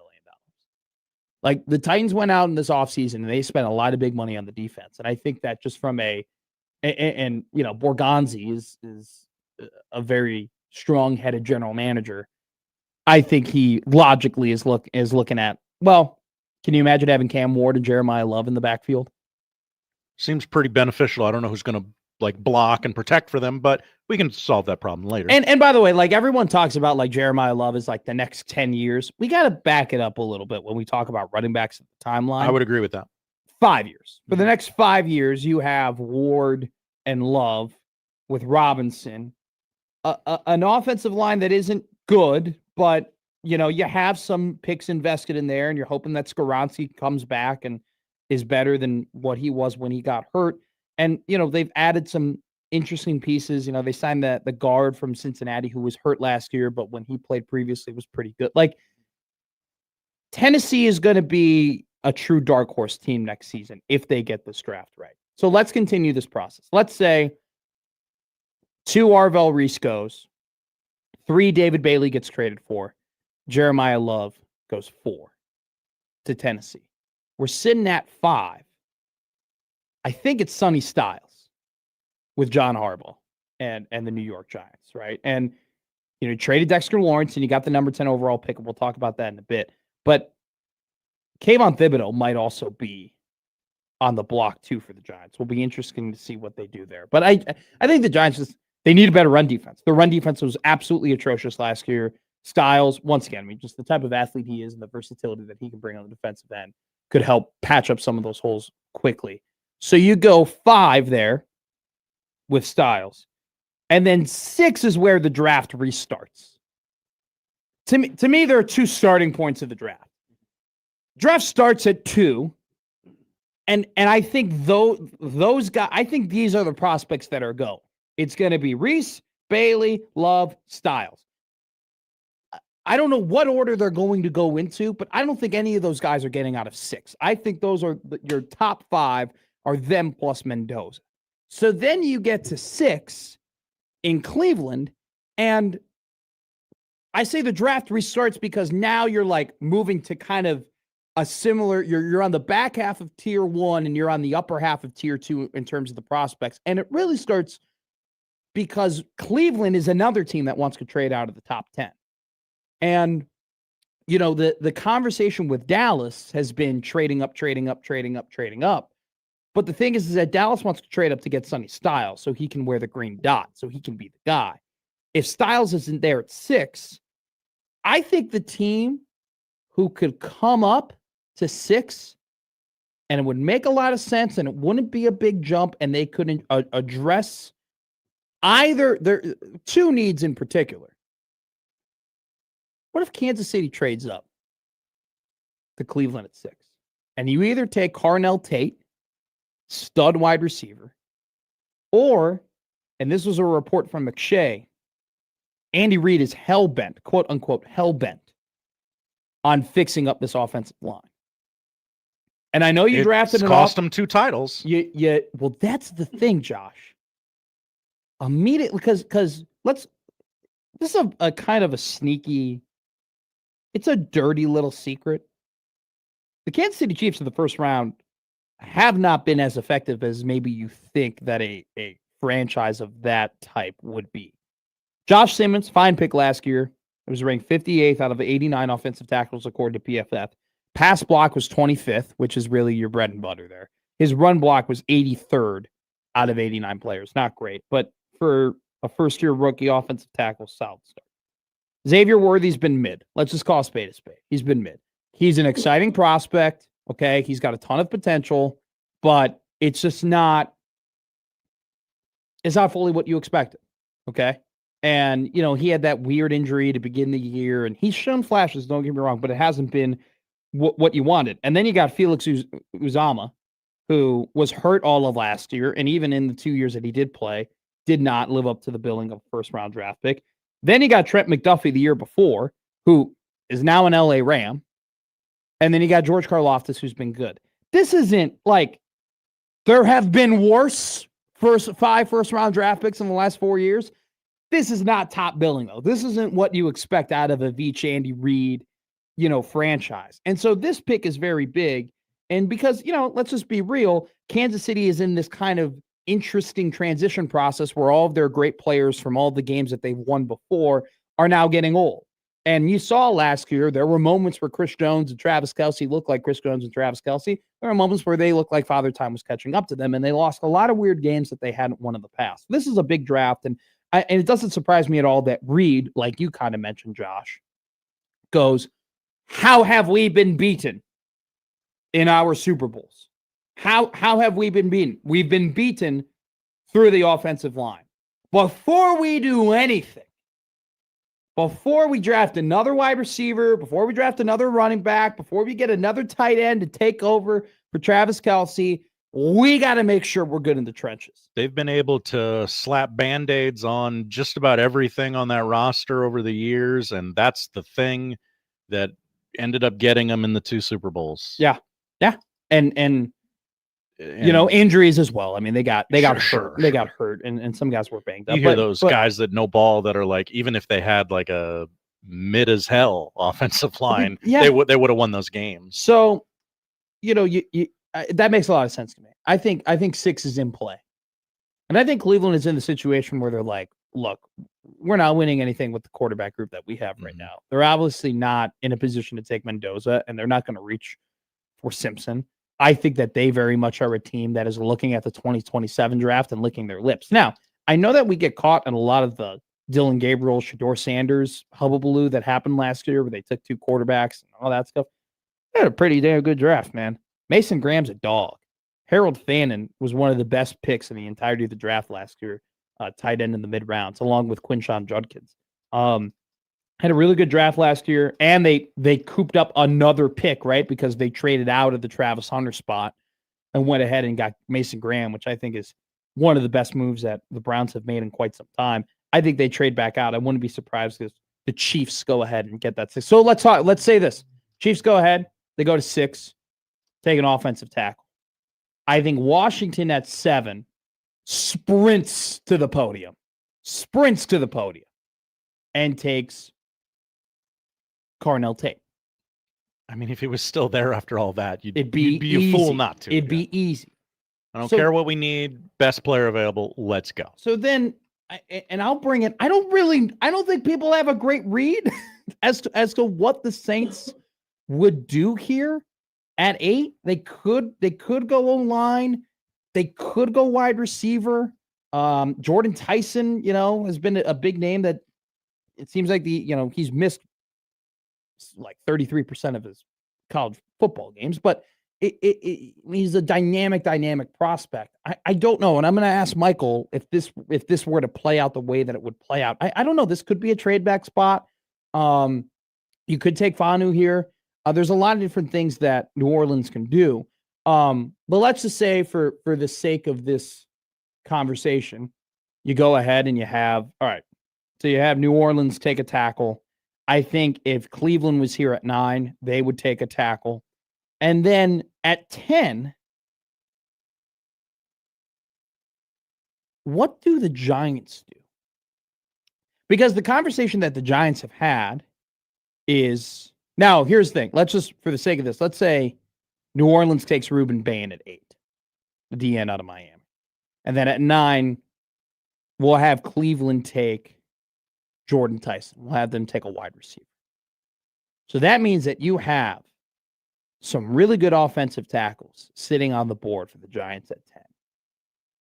What do? Do they take tackle? Because apparently the reports are that John Harbaugh wants to take offensive line, that he wants to figure out this offensive line as soon as he can. But imagine this. How good would the Giants look if they walked out of the NFL draft with Sonny Styles at 5 and Caleb Downs at 10? That would be a haul. That would be a haul of all hauls in the top 10. You own a 5th of the top 10. You come away with 2. Honestly, Styles and Downs, keeping the Ohio State flavor, those are 2 guys that you would say are the top 6 prospects in the NFL draft. So just kind of breaking down the top 10 there. There's a lot of different moving pieces that can happen. And then, by the way, I just broke down for you one scenario. What happens if the Cardinals stay at 3? They don't trade, they don't trade out at all. And then they go ahead and they just take Jeremiah Love. So that means Styles is going at 4. Mm-hmm. That means that Giants are probably taking the first offensive tackle at 5, which then you have a lot of really interesting. The Giants probably take David Bailey at 5 if that happens. So he falls all the way there. Now Styles is available at 6. That's when you have the Dallas coming in, trading in at 6, which is something they never do, ever. They never trade up in the draft. They always trade back in the draft. So that's just one scenario. I think there are a couple wild cards here. It'll be very interesting to see what the LA Rams do at 13. The LA Rams, like a specific type of wide receiver, physical ones is probably the best way to put it. This is not a team that is obsessed with 40 numbers and speed when it comes to their wideouts. It'd be a little bit too high to take a guy like Omar Cooper Jr. or Mekhi Lemon if you're at 13. Do they take Ty Simpson at 13? Oh. Do they reach for the quarterback of the future? Do they kind of probably not. It would be a bad pick. But I think all this to say is the LA Rams are the best team in the NFL right now. I don't think there's any conversation about that. They had a problem in the secondary. They fixed it immediately. They got a super talented defensive line. Their offense is stacked through and through. There was a report today that it seems like it's almost for sure that the Philadelphia Eagles are going to go ahead and trade A.J. Brown.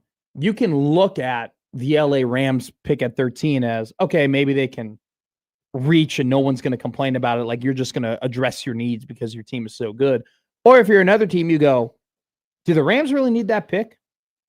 We want that pick. We need that pick. Let's go and get Kenyon Sadiq.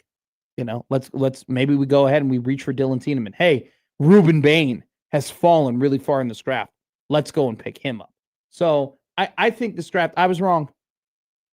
Hang the banner. This draft could get interesting. It could really. You got me interested in it just now. I just gave you one scenario. I just painted one scenario where the Cardinals trade out and all hell breaks loose. You guys are the draft guys. I'm not a draft guy, and I'm like, well, the Titans are picking it, or the Titans are picking early. There's a lot of different dominoes that could fall. I'm kind of interested now. Let's see. I know I probably. Wow, no severe text message. He's too busy comping. Oh, did he make another comp while we've been here? Yeah, he did one for Brunts. Like I had to find an intellectual, so he found a Vanderbilt finance mate. Did he? Oh, he took Eli Stowers. Yeah, okay. So we'll keep track with. We need a Happer, Severe. We need Happer. Maybe he's waiting. I think Fanu would be perfect. Connor Happer has small arms.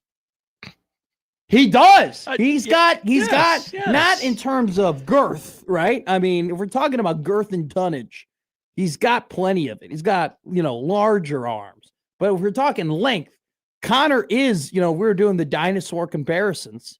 He is the T-Rex of 1620 of the zone. Oh. Not small arms. Spencer Fanu. Could be, though. Arguably, Fanu could be one of the best guys in the draft.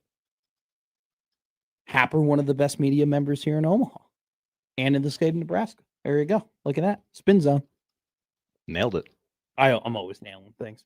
Coming up next, we will talk about basketball in Nebraska. Hoops. Basketball in the state. Not Nebraska basketball.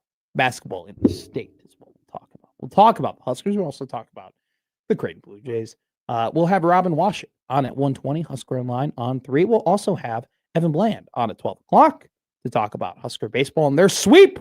Get out the brooms, baby. The Husker baseball team might be hosting a regional at Haymarket Park. We'll talk all about it with Evan Bland at 12 o'clock. Odd news coming up at 11:45. And balls on at 12:45. All that and more here on Middays with Matt on 1620.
Now back to Middays with Matt on 1620 The Zone.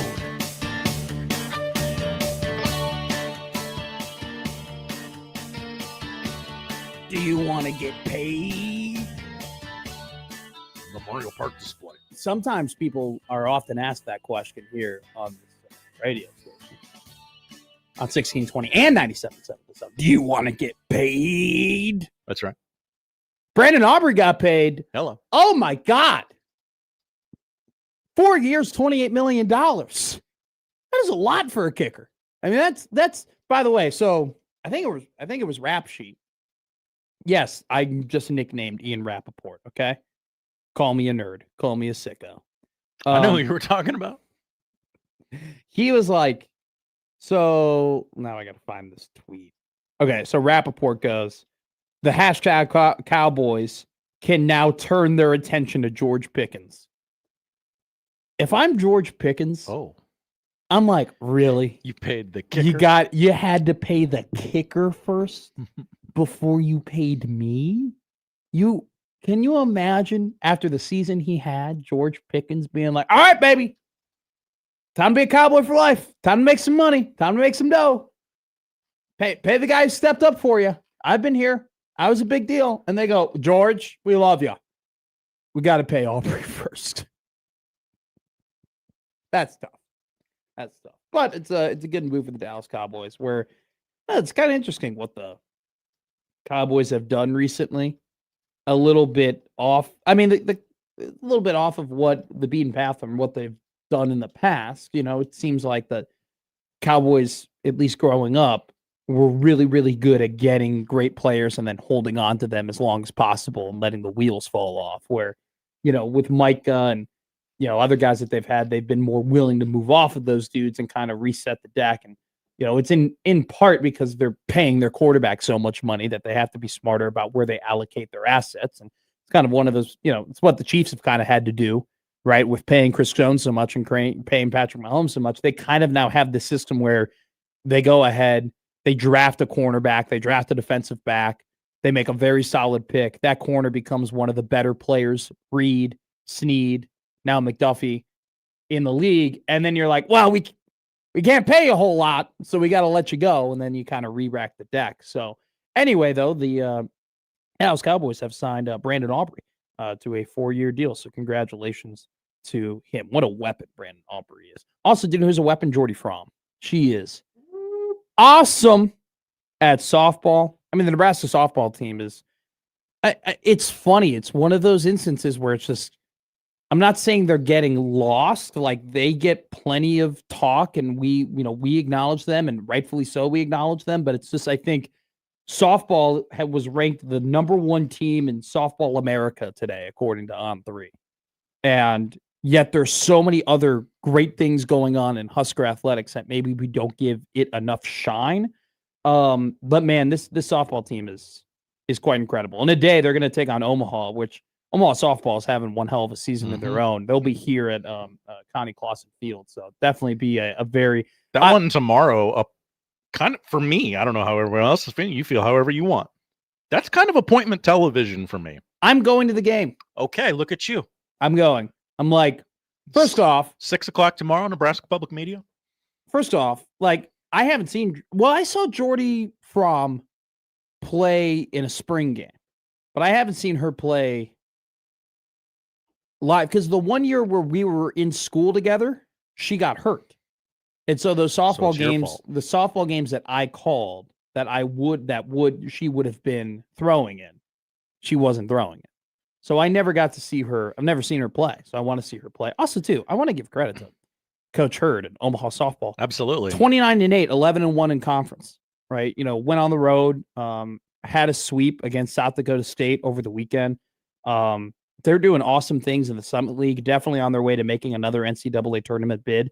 This is yeah, you're right, Josh. Like, if you're a local sports fan, like the things that Coach Hurd has done with Omaha softball and having the roster that they have, and then along with Nebraska softball being arguably, if not just the best team in the country, yeah, kind of Clausen Field going to be rocking. Also, looking at the schedule here, last televised game of the regular season for Nebraska softball. Really? The others are on Big Ten plus, but I'm a regular adult who doesn't make millions of dollars. Why would I have Big Ten plus? I canceled my Big Ten plus. Good for you, Matt. Membership. Yeah, it's dumb. I love I didn't have my panties in a twist that like a lot of other people on Twitter did about the game not being on the Big Ten and then them instead playing like spring games and lacrosse and all that stuff. But still, I mean, read the room, guys. You got 2 ranked teams in baseball and you got some pretty damn good softball teams. I mean, softball and baseball in the Big Ten have taken massive leaps because of the West Coast teams. And it's just like, Nebraska, credit to Rhonda Revelle and credit to Will Bolt. They are, if we're going, who's the best team in the Big Ten, in the original Big Ten, hands down in softball and in baseball, it's Nebraska. So some great work. Be a good game tomorrow between Omaha softball and Nebraska Omaha softball and Nebraska softball. I think kind of a broader point, right? Some bolder strokes here. That's what people are looking for. Nebraska athletics is awesome right now. I mean, Nebraska athletics is killing it. Softball, according to Softball America, #1 team in the country. Baseball, RPI has them 15th, potentially hosting a regional. Everyone knows about Nebraska basketball. Men's basketball makes it the Sweet 16. Women's basketball qualifies for the NCAA tournament, wins a play-in game, ends up losing in the round of 64, but still went to the tournament. Wire. Volleyball goes to the Elite Eight. Wrestling, 2 seasons ago, 2nd place in the nation. Now, Rings national champion. 3rd place this year. Silver and bronze. I mean, bowling was in the tournament. Track and field is killing it. Yeah. Track and field has some legit players when it comes, especially in the indoor. They're killing it. So you look at the entirety of this Nebraska athletic department outside of football. They're doing awesome stuff. And I think it's very interesting to see, like, when we had the conversation of the NIL era, and we had the conversation of, this could benefit Nebraska. Money being brought to the table, donors being brought to the table, the transfer portal, the allure of playing for such a great fan base, the allure of playing for a team where, 7,000 people are going to show up for a baseball game, and we're going to set a record for, softball, and we're going to have a volleyball game played at a football stadium, right? Like, the money and the allure and the prospect of playing at Nebraska was going to benefit Nebraska in this new era of college sports. That was the belief.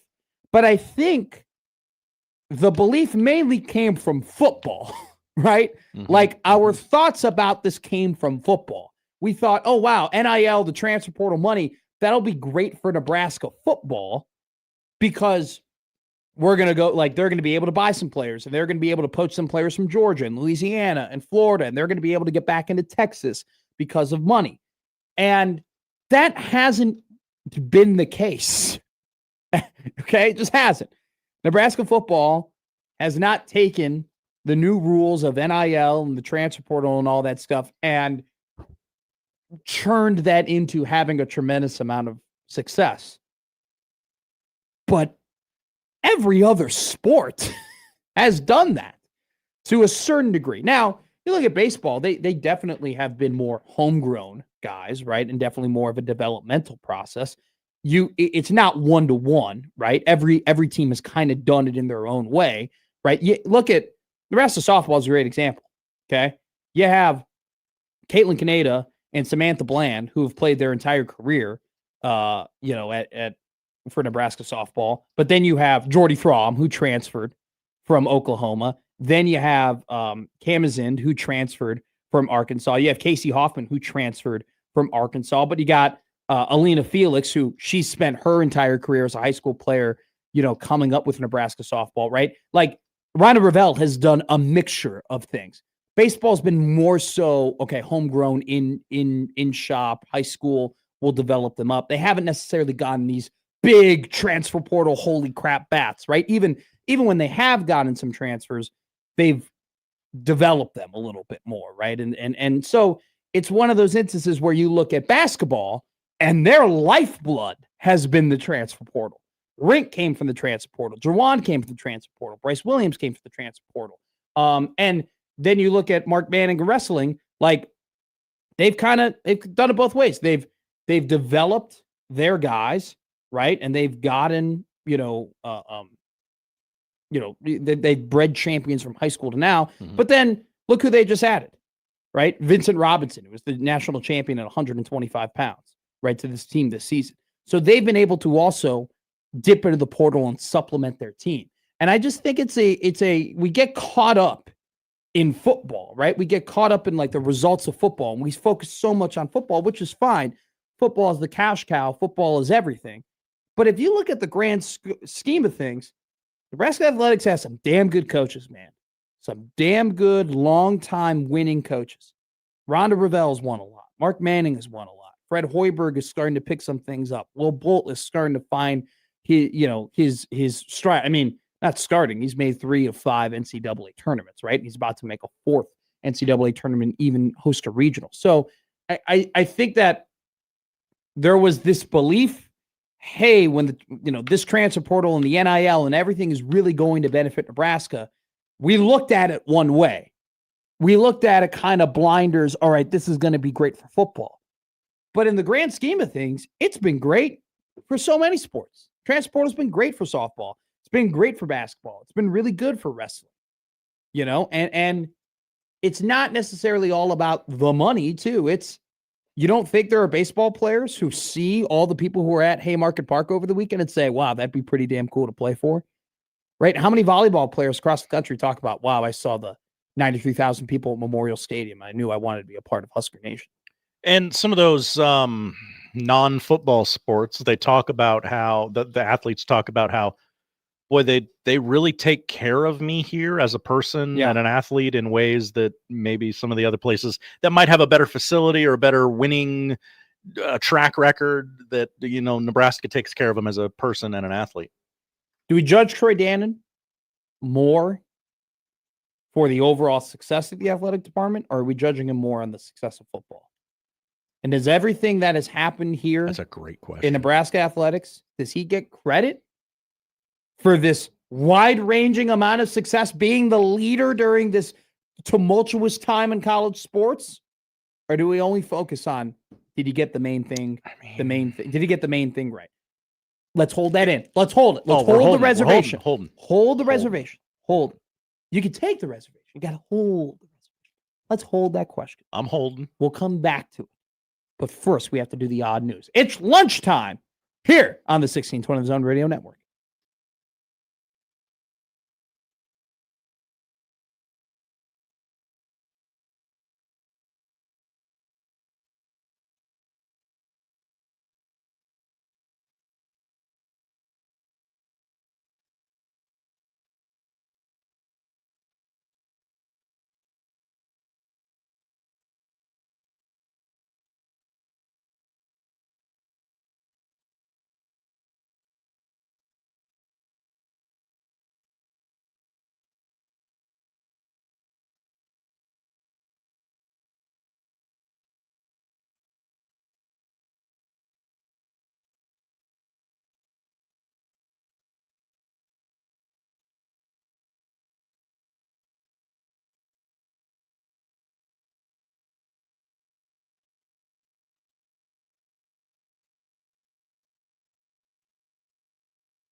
And now we've reached the point in the show where Josh Odson reads the peculiar, the bizarre, the comical, the odd news with Odd Son.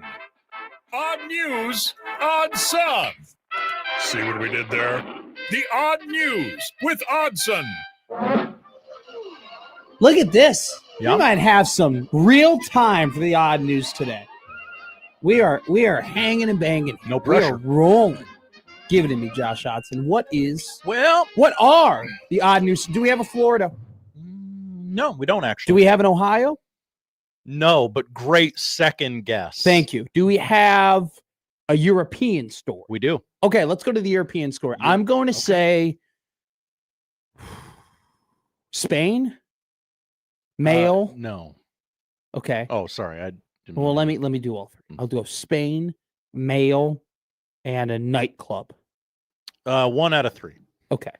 Man, you got man right. Dang it. A dispute over the preparation of a schnitzel turned violent. Oh, Germany. Yes. Okay, there we go. You didn't even have to say where we were at. Right. Let's go with schnitzel. They're not having schnitzels in England.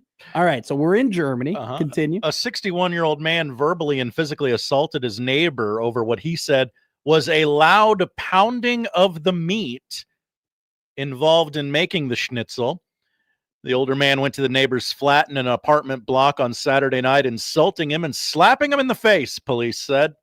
It was not clear if the alleged loud pounding occurred during Germany's legally mandated quiet hours between 10 p.m. and 6 a.m. Wow, I did not know that was a thing. Yeah, probably for the best for everybody. So, when you pound your meat, what you got to do is you want to take a paper towel and you want to wet the paper towel just a little bit, That's okay? right.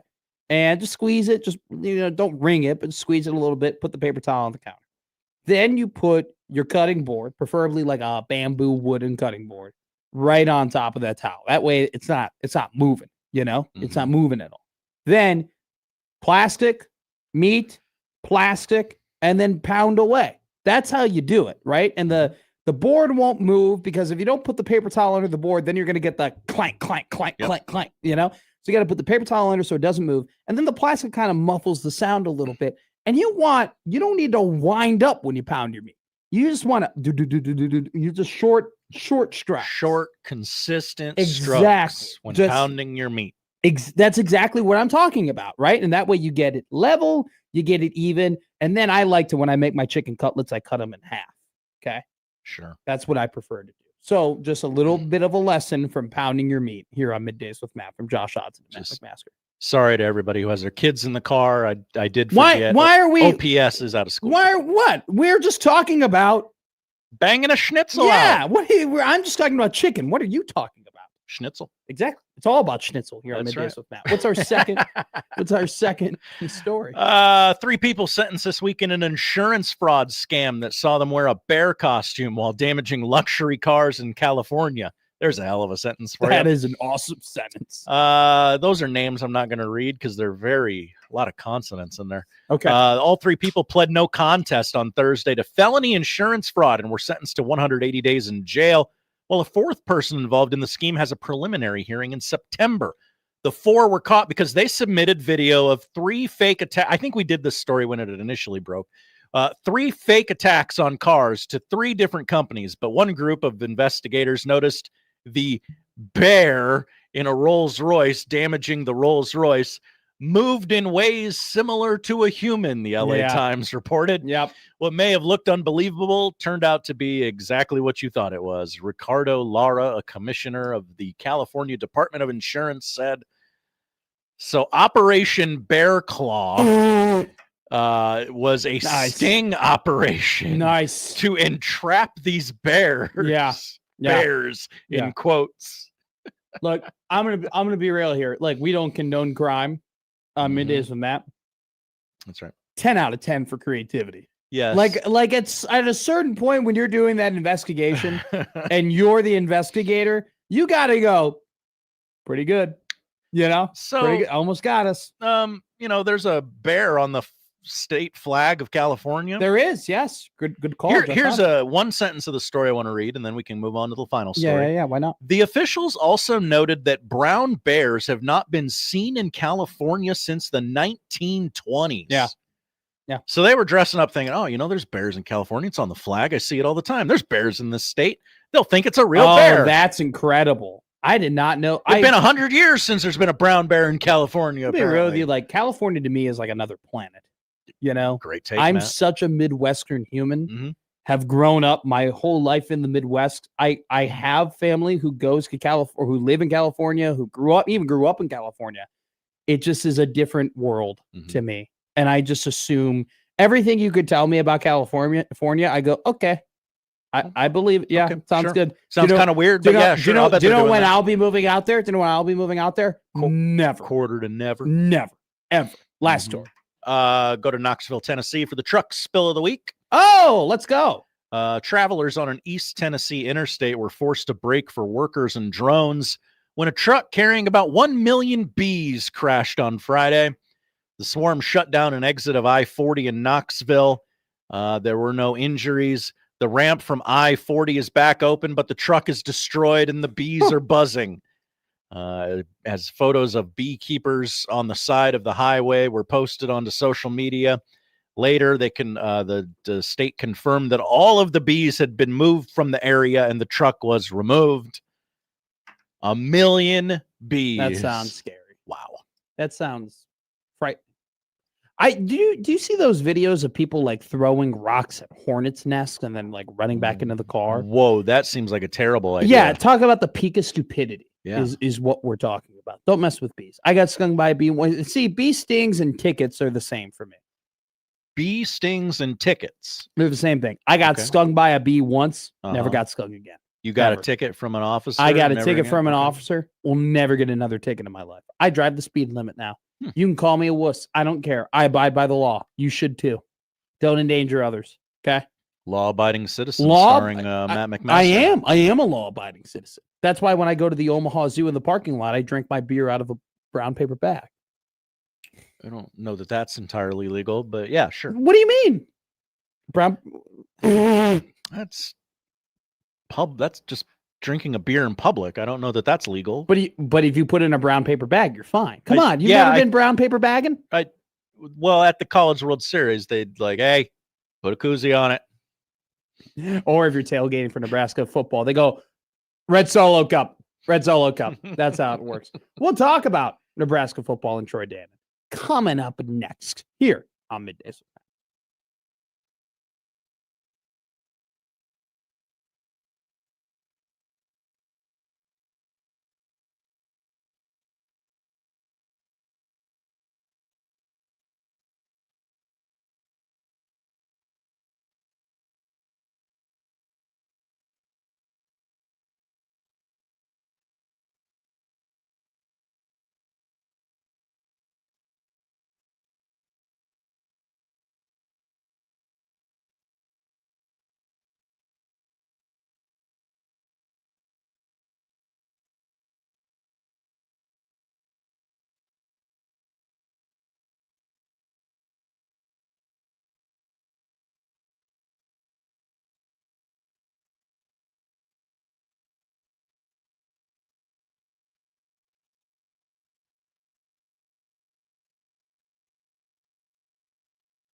Now back to Middays with Matt on 1620 The Zone.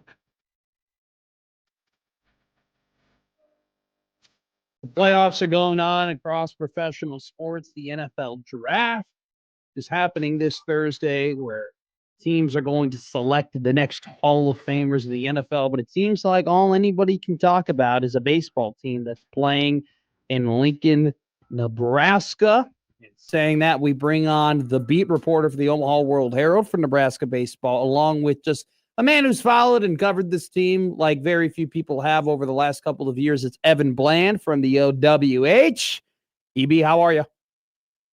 What's up, Matt? Doing well. How's it going? Doing great. How is this for you? Like, how much fun is this for you? Like, are you having, this team's 31-9. Like how are you? I asked this question a lot to the basketball beat reporters because they, hadn't experienced a Nebraska basketball team that dominant or really that good ever, especially in recent history. How does this feel different for you? Because, this team is great. Other Nebraska baseball teams have made the NCAA tournament over the last couple of years under Will Bolt, but how does this feel different for you? Yeah, it's fun. It's always more fun when they're winning than when they're losing. It's, the best. I think that the most fun season, I've been covering the team for 10 years now, was the 2021 team.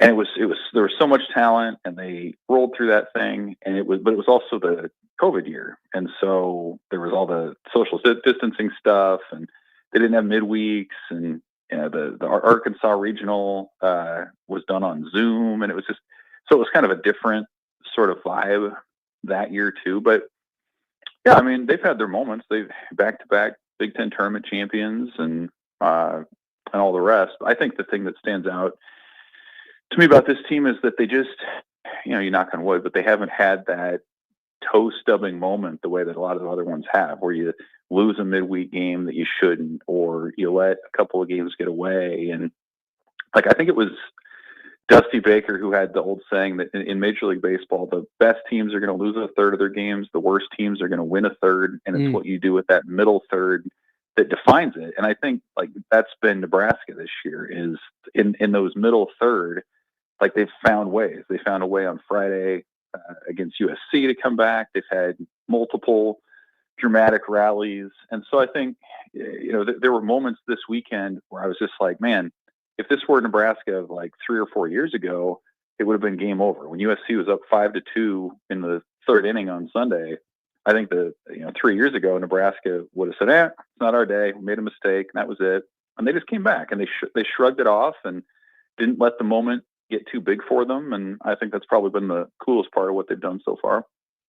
What is it about? Let's talk about roster building, because you go ahead and you look at this roster, and it's a lot of high school. It's a lot of Nebraska. You got some guys from Wisconsin, Kansas, but this isn't necessarily, you got, community colleges and JUCOs, but you don't necessarily have a ton of transfer portal guys that you went in and, massive impact. Obviously, Overby came from Pitt, but it's a lot of high school recruits recruiting up that way, developing that way. Just talk about the construction and the player development emphasis of this Nebraska baseball team. Yeah, it's been a nice blend of the high school additions. Like you said, they've hit on the junior college players they brought in. The portal has had its moments for them. Cooper Caskey's the most obvious addition there this year.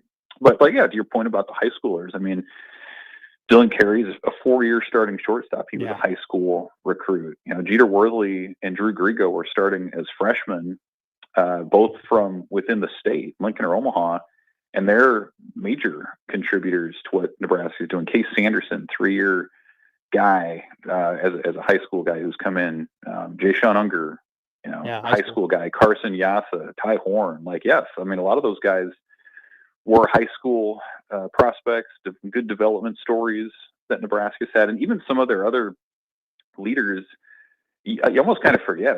Overbeek's been with the team for 3 years. Yeah, he was well traveled before that, but he's been here. Rhett Stokes, kind of the same thing, and he's been around a long time at this point, and a few others too. So that's always been sort of their thing. Is you hear about it in football, the 500-mile radius for recruiting. there's kind of that in baseball too, except you're able to get up a little bit more into like the Dakotas or Wisconsin or places where there's just not a huge baseball presence.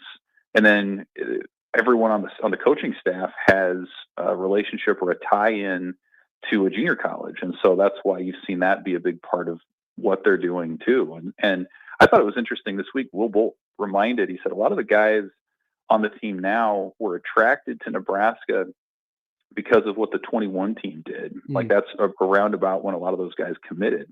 And so he was just like, a lot of these guys are attracted to winning and driven by winning more than just, hey, it's cool to be a Nebraska baseball player. So it's cool to see that thing kind of come full circle where so many of those guys who saw what that 21 team did are now doing it themselves.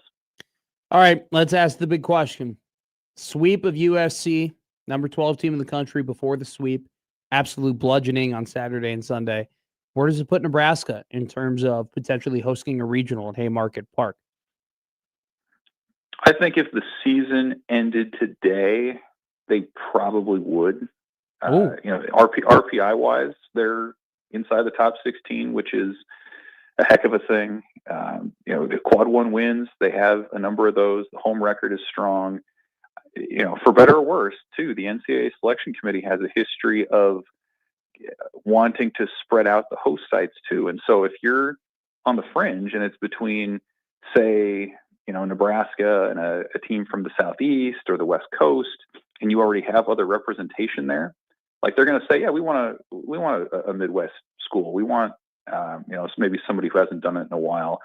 Certainly the attendance piece, I think, has to be a little bit of a factor too. When you just see, what was it, 21,000 some for a 3-game series against USC, like that's the kind of thing that you're not going to get at a lot of places. A lot of places that host annually don't come close to that for a regional weekend. So I think it's one of those things that could help grow the sport as well. Now, of course, the season doesn't end today, and so you've got a month plus left, and for Nebraska, it's going to be about taking care of business. And really, the Kansas game Tuesday night's an opportunity to move up in the RPI because of where Kansas is. But I think everything after that is more or less like win your series, don't lose a game you shouldn't, and the strength of schedule is gonna dip for them a little bit. They're just not going to play the same caliber of opponents the rest of the way. So I don't know that that they're going to finish with the number 15 RPI where they are right now. But I do think you continue to take care of business. All those other things that I just mentioned factor into it. The selection committee is a group of people. It's not just computers spitting out 16 national seeds. So I think they're in a good position to do it for the next month. And maybe that schedule is just in the right spot where it's not too hard to where they're going to, drop a few more games, but it's not so easy that it's going to drag down their RPI either. So I don't know if I would necessarily say there's like glaring weakness, but is there anything that you look at this team and you say, all right, they got to clean this up just a little bit? I mean, obviously we're thinking big here because we're talking about regional, right? Like what is one thing that might concern you a little bit about this team?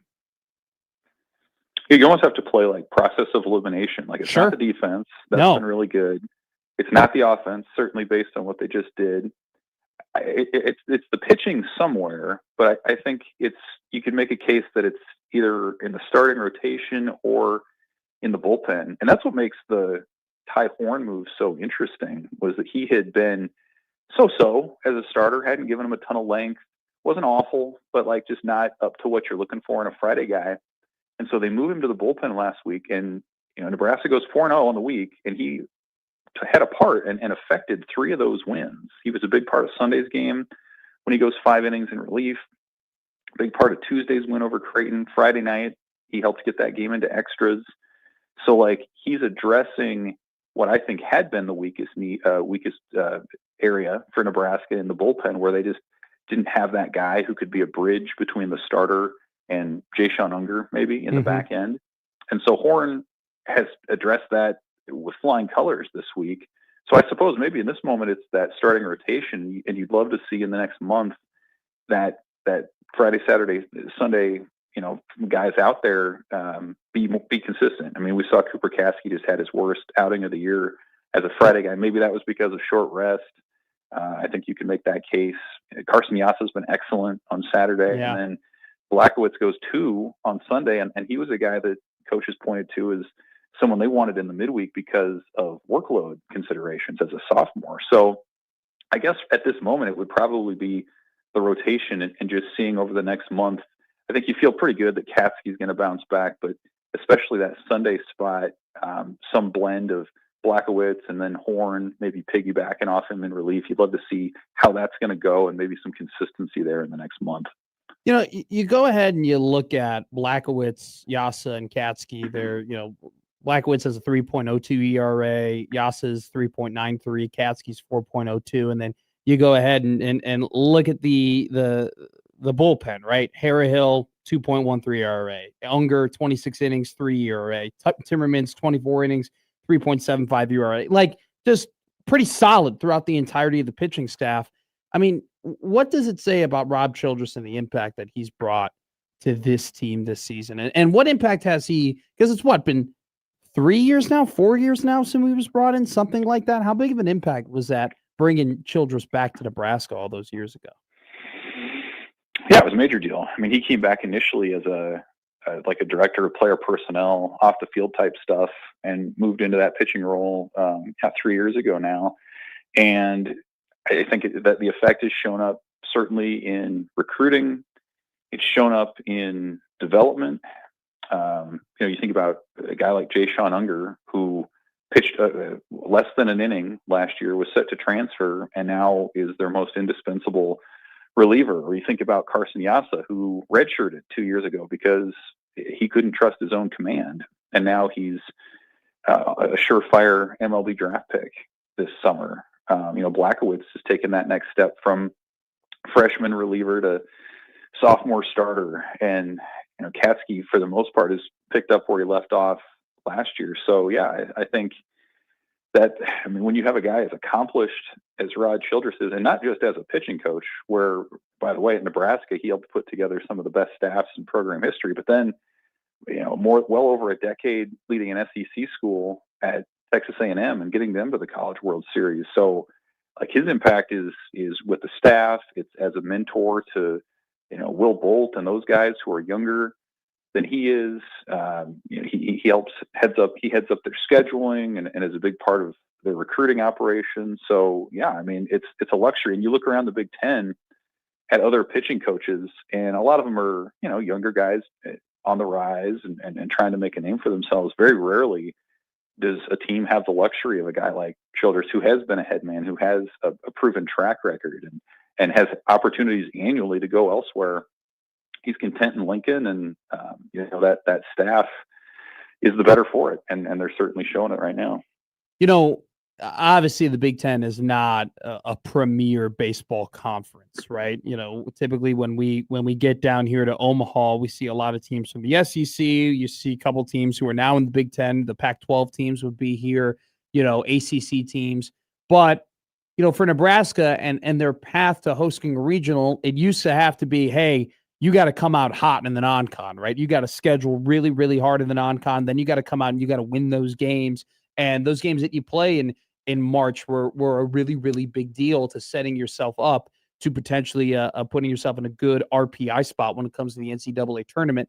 Now, though, you have Oregon, you have USC, you have UCLA, along with Washington in the conference. How big of an advantage is it now for Nebraska that they have these West Coast teams to play that could definitely boost their resume like they did in the weekend, that they can boost their resume now big time during conference season? And is it an advantage now that maybe you take a little bit off the non-con? You don't have to stress as much about the non-con schedule like you did in the past. Is there something to that? Yeah, I think so. There's it's kind of funny how all the football decision makers are helping the Big Ten baseball league, I guess. Sure. But it's like, you think about 2 years ago, if Nebraska were in this position and they weren't able to go to Oregon, where they actually did improve their RPI standing, and you didn't get that opportunity against USC, like you'd probably be swapping those two teams out for like Purdue and Northwestern or something. Yeah. So yeah, like then you're kind of stuck in RPI purgatory a little bit, where you're like probably a regional 2 seed at best, maybe a 3. You don't have an opportunity to prove yourself. And it does make a difference because, like, you think about how different of a team Nebraska is right now from when it was in late February. Like, its rotation is different. Its lineup, they figured things out. Their bullpen is more solidified. And so, like, if you're a Southern team, you have that luxury, if you're a good team, every week or almost every week, to go out and improve your resume. And you just don't get that as much in the North. And so here's Nebraska, where it does figure some things out and it gets that opportunity against USC. And lo and behold, it does make a statement. And so I do think that does make a difference. You look at the Big Ten from an RPI perspective as a whole. 3 years ago, it was probably the 6th or the 7th best RPI league in the country. Now it's 4. Part of that's because the Pac-12 doesn't exist anymore, but there are more resources going toward baseball. There are more brand names in the league because of those West Coast schools than there were before. And I think Nebraska, for most of their Big Ten era, they've been kind of in and out of the NCAA tournament. They weren't very consistent. Like, right now, they're well on their way to their 3rd straight trip into playing June baseball. I think they're more of a steady national presence than they've been in a long time. And so all of that does play a factor for sure. And I think the Big Ten, like, you look at their postseason outlook, obviously UCLA, Nebraska, Oregon, USC, like there's a quick group of regional teams, and you might get 1 or 2 more depending on how things go here down the stretch. So yeah, the league is on the rise, maybe not through any real fault of its own or putting more into baseball, but just because of the way college sports is going. How badly do you want to see them play UCLA in the Big Ten tournament? That'd be pretty cool. I mean, we saw it last year, and we saw. We did see it last year. And it was unbelievable. And it would be, again, the stakes this time would be a little bit different. These would be 2 teams. Like, if that's the case, it's very likely that they're 2 national seeds going at it for a tournament crown. And, UCLA's got a bunch of guys who are going to be playing Major League Baseball within a couple of years. And, certainly Nebraska fans are on board with this team, as we just witnessed last weekend. So to this point, I think it's been a positive that Nebraska hasn't faced UCLA, just kind of as it's built its own resume and you see what the Bruins are doing. But it would be pretty neat to see Nebraska get a crack at those guys, just one game, maybe for all the marbles here in late May. Do you want a Memorial Stadium question? Absolutely. Okay. I'm going to say this. Do you think, because when I was there, were you there at the press conference? This press conference I talk about when Trev announced the Memorial Stadium project, seems like nobody remembers being there. Were you there? I think Chattel was there. Chattel was there. Yeah, I was there. Okay. Yeah, with the easels and Yes. Yeah. And him bringing up Wrigley Field and Notre Dame and everything like that. Right. And only you and I knowing what he was referring to. That was great. Anyway, though, I remember being there, and there definitely was, even amongst the media members, there was like, okay, really? Like, you just did the facility, you just did the practice facility, you just put all this money, and now you're going to put even more money into the stadium project. And there was a little bit of skepticism, and then definitely online, there was a lot of pushback. And I think that's part of the reason, why it might have taken as long as it did to finally get to this point where they're presenting it to the Board of Regents. But what has the process been like through your eyes? Is it just people at this point are kind of like, all right, we have to do this? Or do you sense that there's any real excitement that Memorial Stadium is going to get an upgrade? Well, maybe not at this exact moment in time. I think when it comes about, it's going to be really impressive. But you think about the press conference with Trev a few years ago, it felt premature in a few ways. One, the team wasn't doing great on the field, obviously. It didn't feel like maybe they had the funds raised, but there was an acknowledgement that it's going to have to go that way because of structural needs just within a venue that's 100 years old, because of just different ways to generate revenue. That was right when the NIL era was starting to take off. So I think what I would say is that Troy Dannon and the athletic department have done a good job of spelling out this time the reasons why it needs to happen now. Obviously, it's going to get more expensive the longer you wait. Some of it you have to do anyway. You're not going to totally, relocate and go to a different place. So and you need it to generate money, whether that's to set up for concerts or other events that are coming along. They kind of outline this plan to where a stadium renovation over time will actually help pay for itself. And so it just comes at a weird time, right? When you think about how last season ended and just the lack of enthusiasm for the momentum of the program. There's the people that say, wow, this money should go toward the current roster and turning things around. And, construction costs are going up and all these different things. So it's definitely a long-term play, but I think it's something you have to get out there and you got to do it. Like some of that stuff you're going to have to do anyway. So get after it, start reaping the benefits financially while you can. And then, you hope the football piece turns around, but I think you can't be held hostage to the way that last season ended or how you view the trajectory of the program. Like these are things that are in the long-term interest of what Nebraska wants to do. And now they're moving forward with it, even with, maybe some sticker shock to some fans. Evan Bland of the Omaha World Herald reporting everything on Nebraska sports along with baseball. Evan, you are the man. Thank you so much. I'm pretty late notice, by the way, I want to add. So thank you for always staying ready and joining us here on Middays with Matt. Anytime, Matt. Appreciate you. Appreciate you, Evan. Always cool when we have Evan Bland on the show. Just considering the fact that he talked to me when I was in college. I was in a class. That's what this stems from? No, this stems from me going, Josh Peterson, what's Evan Bland's number? Oh, well, yeah. And then Evan and I have gotten to know each other as time has gone on. By the way, talking about events happening at Memorial Stadium, Zach Bryan is happening this weekend. This weekend. April 25th, Saturday. What's the weather going to be? It's going to be chilly. Oh, no. It's going to be chilly. Right now. Better drink beer and warm yourself up. I'm looking at 60 is the high? Okay. It doesn't seem like it's sold out. There's a lot of tickets left on Ticketmaster right now, especially in the 200 sections. It's kind of a pricey event to go to. Come on out. You'll have a fun time. General admission tickets, though, all gone. So there will be a lot of people on the field. It'll be interesting to see how many people are in the stands. There are sections of Memorial Stadium that are completely sold out. Like all the 50-yard line tickets are gone. Sean Callahan had in his weekly rundown today that he doesn't have a read on how excited people are and how big of an event this is going to be and all that type of stuff. Can I be real with you? Please. I don't either. I'll say this though. I anticipated it would be a bigger, like there would be more anticipation for it. Like there would be more hype for it. Like everybody and their mother would be going and talking about, hey, this thing is happening. And maybe, Zach Bryan has become a little bit more controversial in the eye of the beholder over the last couple of probably year or two at this point. His music is still awesome though. But it seemed like when they announced this event, it was going to be a really, really, really big deal.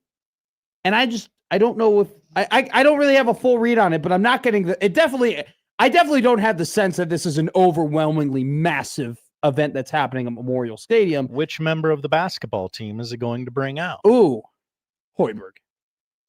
Sam, for sure. That would be my pick as well. For sure, without a doubt. He'll sing Revival with Sam, for sure. But I'm only bringing this up because, one of the points of this Memorial Stadium rebuild is so you have some more of these events, right? So you can have more concerts and you can use Memorial Stadium to generate more revenue that isn't just 7 Saturdays in the fall. And this is a pretty good litmus test. Like this is a pretty good baseline of, what an event or what events in the future might be able to look like and the type of talent that Lincoln could draw. Okay.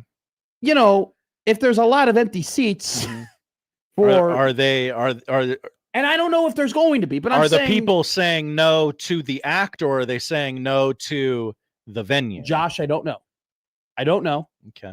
I'm very curious as to how, like, if it's sold out, how many people are there and how it looks like. I know with Garth Brooks, people say, it was Pat, but that's the G-Man. That's Garth. That's a little different. This one is a little bit more in line with like who you're going to get year in, year out, exactly right? year in, year out. You're not getting Garth Brooks. You're not getting George Strait. You're going to get Luke Combs and Morgan Wallen and guys like Zach Bryan. Eric Church. I think that I can walk into Memorial Stadium. I'll be there. When I walk into Memorial Stadium Friday, I get the sense that I could walk in and be like, oh my God, I haven't seen this many people in here since volleyball day in Nebraska. You're going to be a man about this state this week, aren't you? I am. Goodness. I can walk in though, and I wouldn't be surprised if I look around and I thought there'd be more people here. Like I'm very curious as to what that event is going to look like. So just putting that out there. Car wash. I love a car wash. Let's do car wash or big question. At the car wash. Let's do car wash. Then we'll do balls. Well, yeah, car wash, then balls, then a big question. All of that coming up here. Middays with Matt on the 1620 Zone Radio Network.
Now, back to Middays with Matt on 1620 The Zone.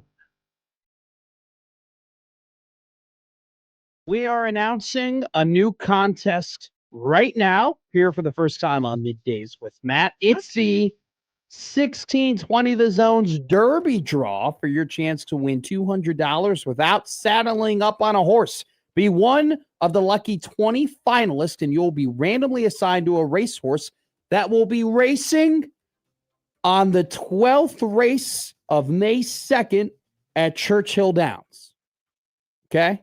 The 12th race, May 2nd at Churchill Downs. People don't know. Typically, there's a couple races after the big race at Churchill Downs. After? Yeah, there's 14 races at Churchill Downs on May 2nd.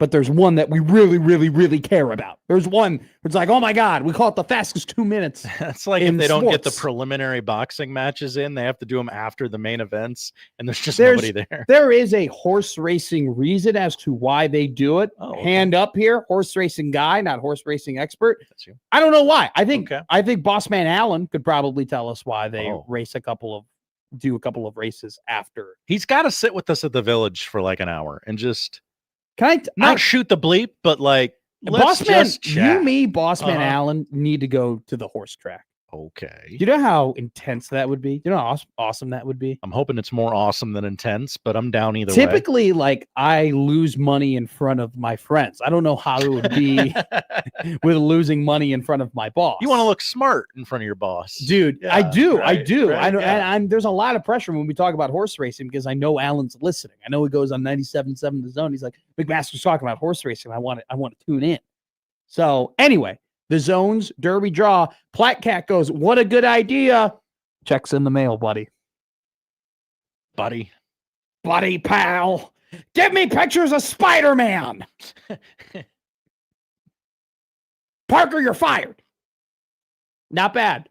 King of not bad impressions, Matt McMaster. Anyway, the Zone Derby draw happening May 2nd, 12th race at Churchill Downs. Enter for free.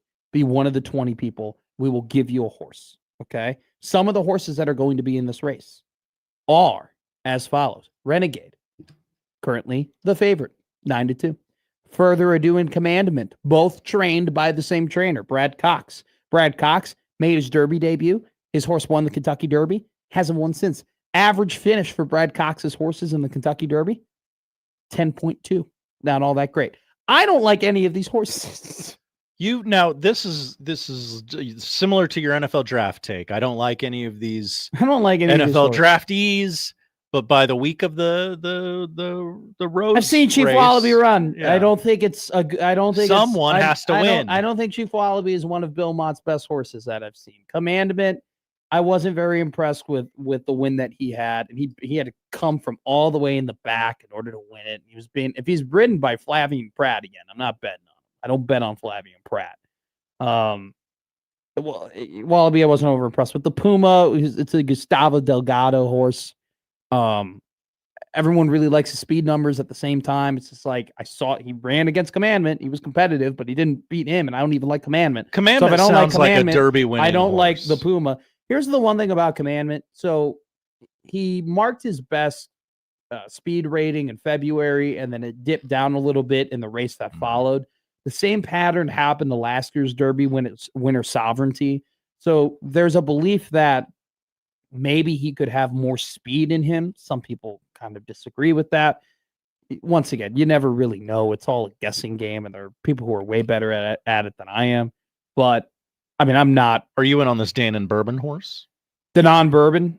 Yeah, I like him. There's another Japanese horse. It's a Wonder Dean is a Daisuke Takayanagi trained Japanese horse. Classic. I mean, there's a couple of long shots that people like. Further Ado is going to get a lot of run. Once again, it's a Cox horse. I'm not going to go too crazy about it. Chip Honcho is a great name, but he's a pace horse. He'll be out in the front. Riley Mott is Bill Mott's son. He's got 2 horses in it. His better one's Incredible. He won a race earlier in the year that got him into the Kentucky Derby.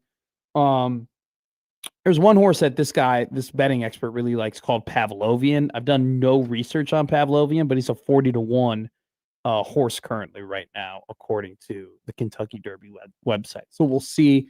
I'm just not. I don't love Renegade, and he's the favorite. And I definitely don't like Commandment. Once again, I think I'm gonna do my research, and we're gonna look at the speed ratings, and we're gonna look at the practice times. I mean, it might be whoever's practicing the best is what I'm gonna end up betting. It might be what happens. So there you go. The Zones Derby draw. You get the picture. Enter now. You'll be able to potentially be assigned to one of the 20 horses running in the 12th race at Churchill Downs on May 2nd. Real quick, before we go to break here. NBA playoffs are happening. Orlando Magic. Orlando Magic. Orlando Magic. They're not going to win the series, but this Orlando Magic team's pretty dangerous, if you ask me. I told you that I used to hate the notion that inexperienced teams don't do well in the NBA playoffs. That's right. I hated that notion. I thought it was lazy. It was a lazy analysis. It was lazy reporting. It's not. It's kind of true. And Orlando is a much better team than the 8 seed, and they played with a fire and a hunger against Charlotte. I don't know if you watched that play-in game. Not a second. Between the Magic and the Hornets. But Mosley, their head coach, definitely on the hot seat. Okay, definitely a guy that could be losing his job. His coaching staff, his players, they were all fired up for that game. They were fired up the other day when they beat Detroit. I think the Boston Celtics series isn't. I thought it might be a gentleman's sweep. Thought it might end in 5. No. Foul. Yeah, not gonna. That's going to be ugly. How much credit are we going to give LeBron James if he wins this series? Are we? We're not going to go as far like you and me, or the NBA. We as in the NBA media. NBA media. Oh, it'll be the greatest achievement in basketball history. There you go. I think we're going to go there too. Like, I think LeBron James is going to win a first round series as a 41-year-old, and we are going to go, does this make him the GOAT? He's not the GOAT. He's not, and I'll tell you simply right now why. He's got a black stain on his resume. He's got a stain. He's got a Space Jam 2. No. You can't lose in 2011 and call yourself the GOAT. I'm sorry. You can't. Michael does not have that. Michael does not have that stain. Michael does not have that mistake. Okay? Could Michael beat the Celtics? No, he couldn't. Was that of a Michael problem or a Bulls problem? It was more of a Bulls problem than a Michael problem.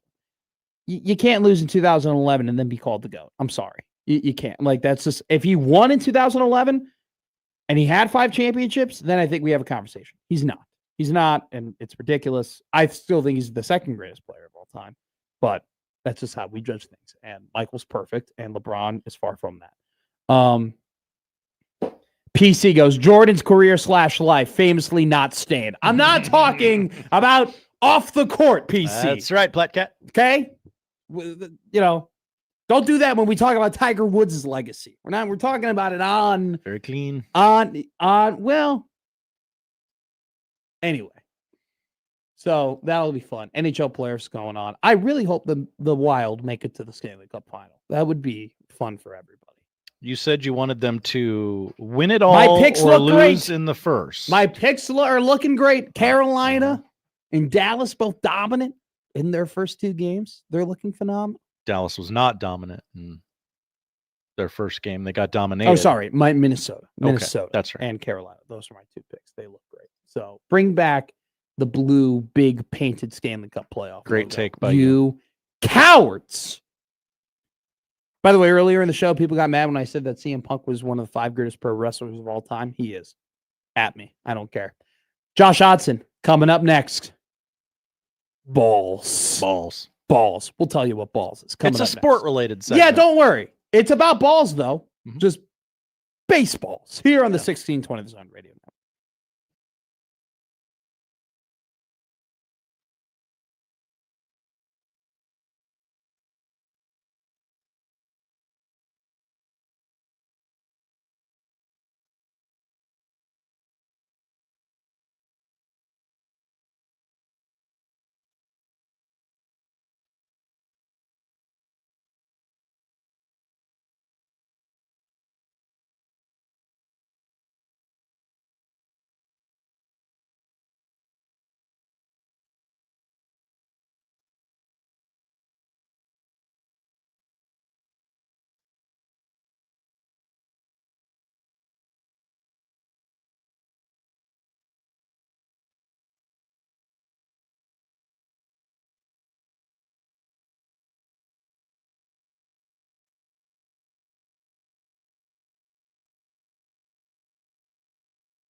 Now back to Middays with Matt on 1620 The Zone.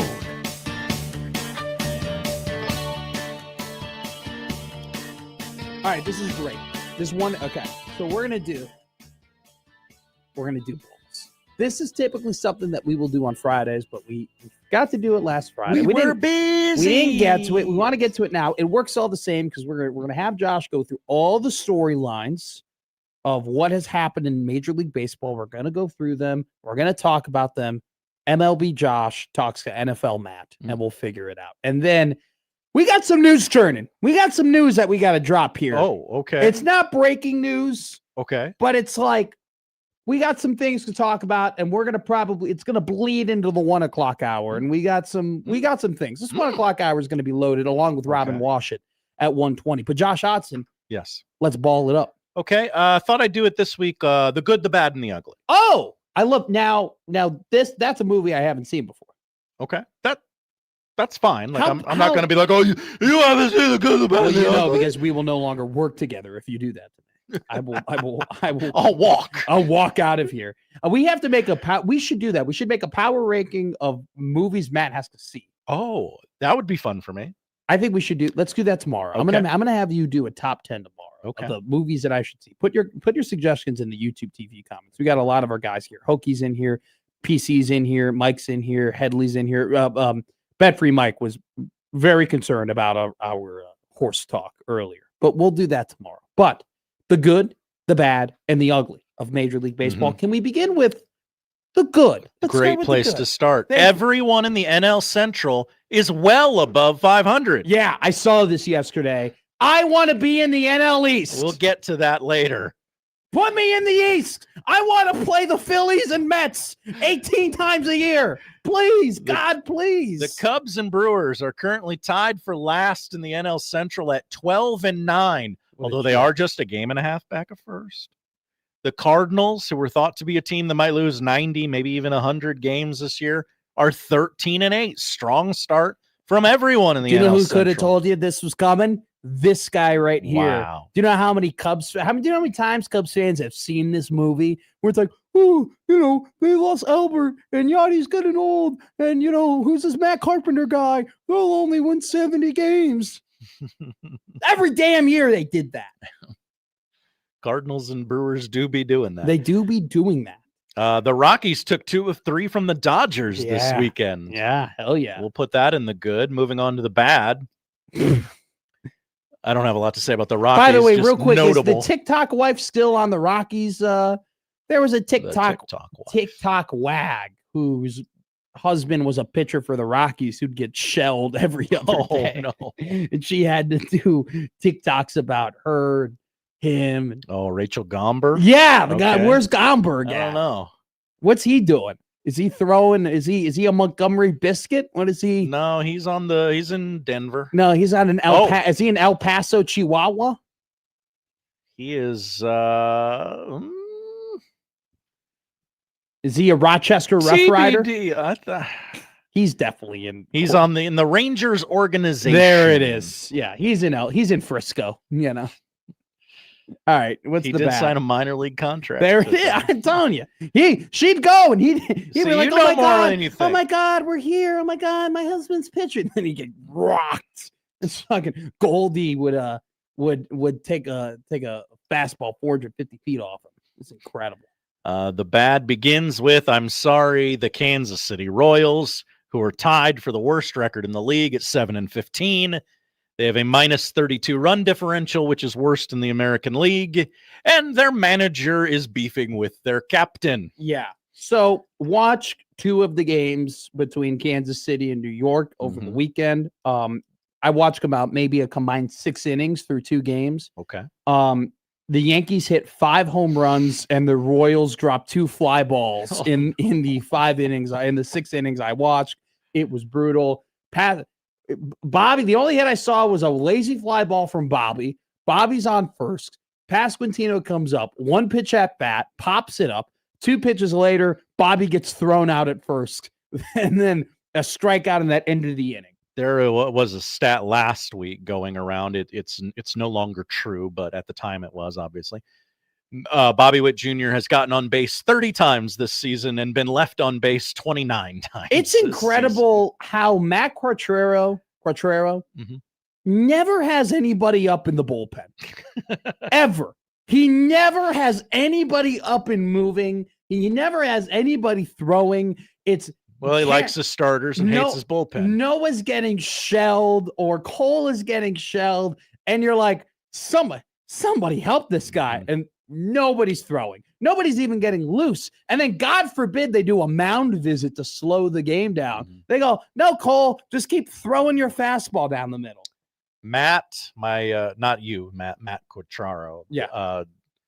My advice to you is you better win, because that's not the person to mess with in that town. No.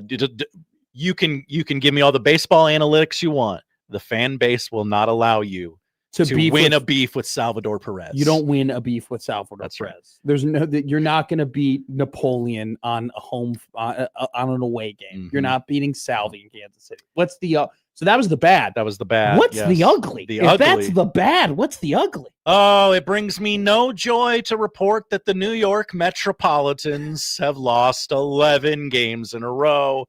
They are 7-15, dead last in the NL East, where only the Braves are above 500. What a division to be in. I hate the Mets. I hate the Mets with a passion. Let's spend $1 billion, but adequate it all poorly. We're gonna pay Bichette. All right, here's McNeil. Here's this guy. We're the Mets. We got all the money. We're the Yankees 2.0. They suck. They're awful. I love my first true baseball heartbreak was the New York Metropolitans kicking the crap out of the Chicago Cubs in 2015. Oh, okay. Because you have to remember, the Cubs were not a contender in my life. Like, they had one good team in 08. They were not a contender in my life until 2015, which is why that team means so much to me. I've hated them since then. I hate them now. I can't stand them. I think you and I bond over the fact that they're a joke of a franchise where they just think, like, there's all these great conversations about college sports and, like, everyone thinks because you spend a ton of money, you're going to win. My answer is that easy. My answer is always, do you see the Mets? Do you see them? Do you see how much money they spend? Do you see how just they're like, oh, we're gonna throw all this cash at people, and yet they don't win? No, the Mets suck. By the way, that was an ugly series. Okay, Cubs their offense looked like they did in week 1 yesterday until they had that great rally in the 9th inning, and then PCA, who's had a terrible start to the season, had some good base running to win that game. And then MJ Melendez is the 5-hole for the Mets. Let me repeat that. MJ Melendez is batting 5th for the Mets. The radio and the podcast audience can't see what I'm doing with my hands, but it's you're right. That's all you need to know. Okay? Like, I saw MJ was batting. I go, oh, hey, good for MJ. He's still around. And then I saw he was batting 5th. Why's he got the little 5 next to his name? I'm like, on the bug. What? This guy was in Omaha a couple months ago. So there you go. Some big questions and some big reporting coming up next here on the 1620 The Zone Radio Network.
Now back to Middays with Matt on 1620 The Zone.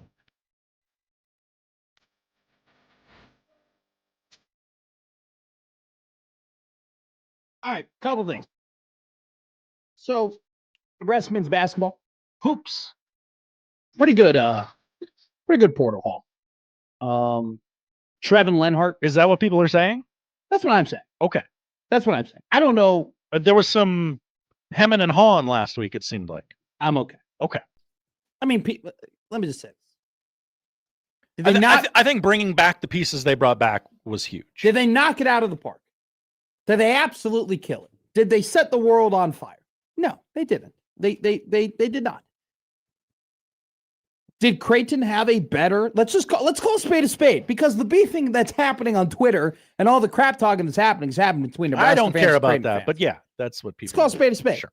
Creighton had a better transfer portal haul than Nebraska did. They did better in the portal than Nebraska did. They got bigger Right? names, Yeah. bigger, more Higher stars, ranked, whatever. Yeah, whatever. Let me just say this: Nebraska did what they needed to do. Right. Nebraska went and got a point guard who averaged 12 points, 6 assists last year. Trevin Lenhart was the first team all WAC last year. Was an all WAC defensive player as well. Had 2.1 steals per Just game. a funny phrase. I'm sorry. Western Athletic Conference. No, you're fine. It's the whack. Yeah, it's the WAC. It's wacky. So 37% from three. They got what they needed. Sam Warm, 12.7 points, 39% from three, efficient field goal percentage of 65%. Played for Belmont last year. It's a good addition. Bowden Kapke, your kind of your ACC, your Power 5 edition out of the three. Went ahead, had a good year last year. Was Boston College very good? No, but did he have 10 points with 6 rebounds and shoot 34% from the three-point line? Yeah. Now, it's funny. I was thinking about Nebraska basketball comparison from last season to this season. You know, they have to replace Jamarcus Lawrence and they have to replace Rink Mask. The funny thing is that this is not the first time they've had to replace those guys specifically. When Rink got hurt, they're like, well, we have to replace Rink. We have to. Jamarcus left for Rhode Island. They go, oh, we have to replace Jamarcus. They failed. Okay, they failed the last time that they did that. And you go ahead and you look at the guys that they got in the portal the first go around: Braxton Mia, Rolly Wooster, Gavin Griffiths, Bearcat, right? You know, you compare what they acquired in that transfer portal cycle to this transfer portal cycle. This transfer portal cycle, number one, is way different. Mia, Bearcat, Wooster, Griffiths were all coming from Power 5 conferences. You know, Lenhart and Orm are coming from non-power conferences. And then you look at the guy that very famously, the two guys that they very famously got from non-power conferences were Bryce Williams and Rink Mask. So they've kind of transitioned their strategy to definitely focusing on more of getting high production guys from the mid-majors and then a good production guy in the ACC and Kapke. I think they addressed the needs they needed to address. I think Lenhart fits perfectly in the Sam Hoiberg role. I think that Orm is going to fit well, as a center. And then Kapke will be the center and Orm will be the 4. I think Orm fits perfectly into what they're trying to do with Rink. And then you got the two scorers in Frager and Sanford. Frager, definitely the more 3-level scorer, with Sanford being the sharpshooter from the outside. And then you have your bench piece and Cale Jacobson. It's a good haul. Mike Sauter, who's filled in here before on 1620 The Zone. We've gotten to know Mike a little bit in the crossovers. Had a great interview with Trevin Lenhart. Robin Washut had a tweet. I agree with Robin. Robin's like, that's a guy that you're going to see a lot in front of the podium from Nebraska basketball. And he's totally right. Trevin Lenhart, solid, just seems like just a very down-to-earth, solid dude. Has a fiance. He's getting married, Talked about it was him and his future wife's decision. Just very well spoken. Unfortunately, not a whole lot of highlights from 2025 and 2026 on YouTube. He does have a 2024, 2025 highlight tape that I did watch. Gives a lot of effort. Very smart basketball player. I'm excited to see what him and Orm will look like on the court, because we talked about when we watched Orm's tape, his just off-ball movement and his ability to cut to the basket, along with just his overall basketball IQ, was something that very much stuck out to me. Look, is this a roster where it's a world-beating roster? It's like, oh my God, look at all this NBA and this 5-star talent. No, Is it a roster that has guys who played a lot of basketball, guys who fit together in terms of their style of play, guys who fit within a system, and guys who are going to be able to execute what Fred wants to do on the offensive end? Yeah. I mean, I think what gets me excited about this potential lineup is the height as well. Lenhart 6'4", Frager's 6'6", Sanford 6'7", Kapke 6'11", Orm is 6'9". So, in a league where we saw last year where Nebraska struggled against the, Purdue's and struggled against the Illinois and struggled against teams who could really match and who could overpower them from a height and physicality perspective, Nebraska's put together a roster that can do that, that can counter that, and that has a ton of shooting. And it's all going to be about, Nate Lenzer and how quickly can he get these guys to be a cohesive defensive unit. And I think Lenhart, brings a lot of the aspects and qualities that Sam brought to the court while being 5 inches taller. So I think that's going to be, it's a roster, and we talked about this, right? That when we evaluated the Creighton roster last year, we said, okay, going to be super talented offensively, but they're going to have to win games by scoring a lot of points. The defense isn't really there. This Creighton roster makes sense. This Nebraska roster makes sense. John Rothstein's top 45 came out today. His revised top 45 from the transfer portal. Nebraska men's basketball, 26th. I expect them to be around the 23-20 range when it comes to the preseason AP poll power rankings. His top team, Michigan, they kept a lot of guys. Cadeau's going to come back. McKinney's going to come back. Johnson's going to come back. Marr is going to come back. You're really just losing Burnett and Lendenborg. Massive keep retention for UConn. Braylon Mullins, the young man who made that long legendary shot against Duke to get to the Final Four. Mullins going to be back with UConn in Scores, Connecticut. That guy was mocked to go in the first round. He was mocked to be a first-round draft pick. And a lot like what Yaxel Lendenborg did, came back, became one of the best players in the Big Ten, one Big Ten Player of the Year. Mullins going to come back to UConn. And then Illinois, man, listen to this starting lineup. Stefan Vox, Andrei Stojakovic, David Mirkovic, Vanimir Ivasic, Tomislav Ivasic. Coming off of the bench, Jason Jackskies and Xavier Zenz, along with Jake Davis. So Illinois has brought back all the Balkans and then added an Estonian to their roster. Drew Fielder, the man, the myth, really just the myth, not a whole lot of legend, just the man and the myth. The man that everybody wanted to be on Nebraska's basketball roster, coming from Boise State, had kind of fit that mold of, all right, 14 points per game and was a really good 3-point shooter, went on a visit to Lincoln. When he went on that visit, it's very well known at this point that it was believed he was coming here. It was believed that, it was basically done. And then Washington had gotten into the mix, and then he ends up committing today to Alabama, which not surprising. If you know how Nate Oates operates. You know that the certain type of compass isn't necessarily attached to the hip of Nate Oates. It's not shocking to me at all that Drew Fielder ends up being in Tuscaloosa, Alabama, especially with all the things that went down during his recruitment process, with schools in general that especially include Nebraska. We missed it over the weekend. Bear K. Buchten, Joe, going to Vanderbilt. Vandy. I immediately thought of the Triple H Undertaker promo where Trips goes, "You won the match, but I won the war." And I kind of thought that that's how he talks when he was a wrestler. Now he's like, "Yeah, we're very happy. The gate tonight was 72,344. Rhea, definitely excited to see what she does." That seemed like that's corporate trips. Old trips used to. He does speak slower in public He than he does on like a podcast or Yeah. something like that. Now that I think about it. And he puts on his readers. The game I'm just an tonight, old man. really happy with Slim Jim and our partners. Should be happy with Slim Jim, longtime partner. But now, but when he was in the ring, Sean lost his smile. And when Sean was gone, I carried it. That's how. Anyway, who cares? Bear K going to Vandy.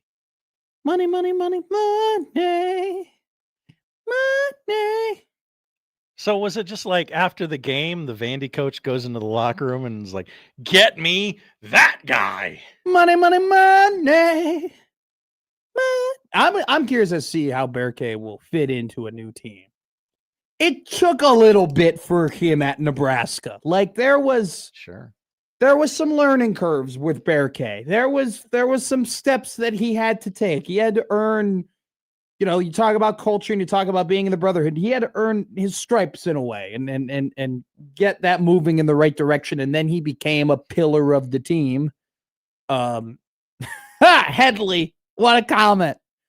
I can't wait until he has to explain his tattoos to his teammates at Vandy. By the way, yeah, I definitely, but if you're Mark Byington and you saw how Bear K played against you, how do you not go, yeah, we want that guy? Bear K played his best game of his Nebraska career against Vanderbilt and then joined him. When he comes back for the ceremony in 10 years, he'll get a big old cheer. Okay. Yeah, Let's not pretend that Vanderbilt is some sort of Nebraska rival.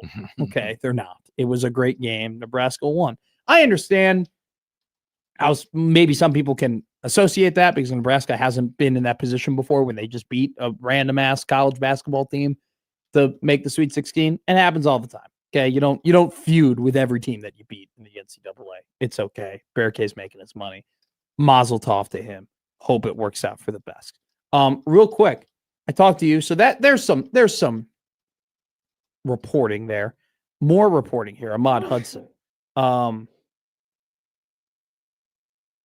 Brian Munson of Husker Online and On3. We know him. Has gone ahead and published all of these questions and all of these answers about Ahmad Hudson and Ahmad's impending decision between Nebraska and LSU.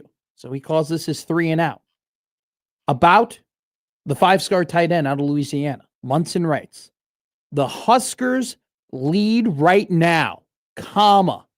I am sure of it. Munson continues to report, Nebraska is in front for Hudson, as he said himself and as other national analysts have said. But it's not about who is in front now. It's about who can get his signature. Hudson will take his official visits to LSU and Nebraska and then announce his commitment. He's moving his announcement up, not by months, but by weeks.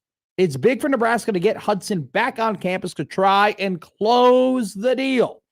According to a source on Tuesday, Matt Rule and his staff have done, quote unquote, everything right. So there you go. I told you last week. I got a feeling, man. I got a feeling they're going to get this kid. It boils down to this, and I'm not surprised. So a source told Munson, right? Told Brian Munson. Source told him Tuesday. Matt Rule and his staff have done everything right. That doesn't shock me. Like, it's so random for Nebraska to be involved in this recruitment, for Nebraska to be as deep as they are into potentially getting his commitment, that, it makes more sense for Ahmad Hudson to potentially commit to Texas or Notre Dame or Ohio State or Georgia or one of those big, national powers currently right now in college football than it does for Nebraska. But Nebraska is as deep as they are in this recruitment because he clearly has a connection with the staff. He clearly has connections with Trey Taylor. He clearly has connections with, the people who are recruiting him. And those connections have gotten to Nebraska, who are just out of nowhere and don't really have a whole lot of ties to this kid, to get them to the point where Brian Munson, a very tuned in national recruiting reporter, is saying they are in the lead. So This thing will come to a head in a couple of weeks, and it's quite like, I'm not going to call it a moral victory if they come in second for Hudson, but it is quite remarkable that they're as far as they are in this, and that they're as big of a competitor, that they're currently leading. They're currently leading for this guy, and Matt Rule is 19-19. It's crazy. Headley writes, if we get Hudson, I say we all hold McMaster down and get him a prison tattoo. Whoa. Okay, good start. With a little heart and a Mod Hudson in it. Oh. I'm telling you right now, if they get this kid to commit to this team and he is wearing that Nebraska N, oh my God. He's going to be a superstar. He is going to be a superstar. I want them to get pen to paper. But I just want to ask the question of, what does it mean to be leading right now? It's not a game where the score changes throughout. Get Munson on. Brian, what inning are we in? Yeah. What inning are we in? And is Matt Cortrero managing the ball game? Just needs a mental breather. Jeez. What does it mean? What does that mean? What does that mean? Well, if you made me pick today, I'd pick Nebraska, but I haven't been to either school. I haven't talked. I don't know anything about anything. We got a lot of things to hit this week. I have a big question. We're not going to get to it today. We got 4 more days this week. We're not going to get to it today, but the Nebraska Athletic Department, you know what? I'm going to ask this question to Robin Washut, our next guest. The Nebraska Athletic Department is killing it right now. Softball, according to Softball America, #1 team in the country. Baseball, on the road to hosting a regional in Lincoln after a historic weekend against USC, sweeping the #12 team in the country, bludgeoning them. Nebraska basketball, first Sweet 16 in the team's history. Nebraska wrestling, the last 2 years have been top 3 in the nation. Picked up a massive commitment in the 125 division from Vincent Robinson. Volleyball, a power, as always. Elite 8, Danny Busboom Kelly, 1 loss in her coaching career at Nebraska. The team, by the way, looked great in the scrimmage against Creighton. Looked great. Some impressive stuff there. Nebraska Athletics, turning up the heat. How much credit do we give to Troy Dannon? We ask that question next to Robin Washut here on the 1620 Zone Radio Network.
Now back to Middays with Matt on 1620 The Zone. I think the odd news might be one of the greatest segments in all of sport, in all of just radio. It gets results, damn it. We want to give our shout out to our friend Matt, who was listening to the show today when we were talking about the schnitzel over during the odd news. We were brought schnitzel. Matt brought us some schnitzel, and he brought us a prime rib melt. He brought us I think Matt also too, very big listener of Middays with Matt, because he brought us soup. He brought us a tomato soup. Let me tell you, this tomato soup I was having, tangy, delicious. So shout out Matt. I don't want to say that we have a favorite listener, but the rest of you could do better. You could do better. I would say right now, Pedro and Matt are leading the clubhouse, all on the account that they've brought us food. That and Matt, another friend of ours, who brings us donuts and brings us coffee sometimes as well. I don't think he's brought Middays with Matt coffee and donuts. Okay. He brought Gary and Matt coffee, though, during the morning show era. So that was fun. So shout out to our friend Matt. Schnitzel, tomato soup, and a prime rib melt, which, by the way, quite incredible. We're waiting to get Robin Washut on the line here. We'll wait a little bit and call him back. Just talk a little bit about Nebraska basketball. I do have one question, though. So, obviously, football is the crown jewel of the Nebraska athletic department. We're all aware of that. Everybody knows it. Football is the engine that runs the car. It's the straw that stirs the drink. And I don't have to tell anybody listening here that football has not been up to par or to snuff or expectation or up to the results that previously the state has seen. But the entirety of the Nebraska athletic department right now is on a roll. Basketball, historic. Volleyball, powerhouse. Wrestling, top 3 in the nation the last 2 seasons. Baseball, well on their way potentially to hosting a regional. Nebraska softball, just today, got ranked as the #1 softball team in America. Okay? And each kind of program is doing it in its own different way. You know, baseball has a lot of high school, JUCO, community college recruits with a little bit of dabbling in the portal, right? Wrestling has dabbled in the portal and got a former national champions out of the portal, but also has done a lot of high school recruiting, you know, that way. Rhonda Revelle has mixed it up with softball, gotten some transfers from Purdue, from Arkansas, from Wisconsin, while also having some of her best players come up through the high school ranks. Basketball has done it a lot through the portal, a ton through the portal, along with Frager coming from high school and Sam Hoiberg obviously developing through high school. They've all done it in a different way. But the point is this: in their own different systems with different head coaches, this Nebraska athletic department, outside of football, has really taken advantage of the NIL and transfer portal era. They've really taken advantage of not only just being good coaches who can develop their own players from high school, but also supplementing and dabbling in the portal to help them, some in more ways than others. Look at softball, right? I mean, we have you look at that roster, and there's a lot of great players who have been with the team throughout. Samantha Bland, Alina Felix, right?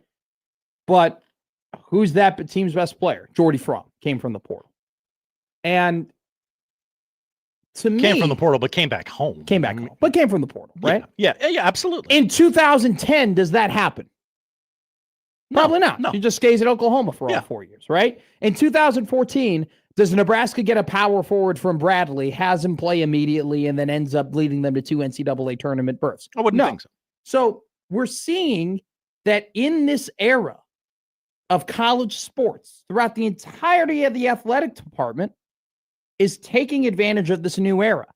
And the leader of the new era of college sports, the leader of Nebraska's athletic department through this new era of college sports, for the majority of it, for a lot of it, through probably the most tumultuous point of it, has been Troy Dannon.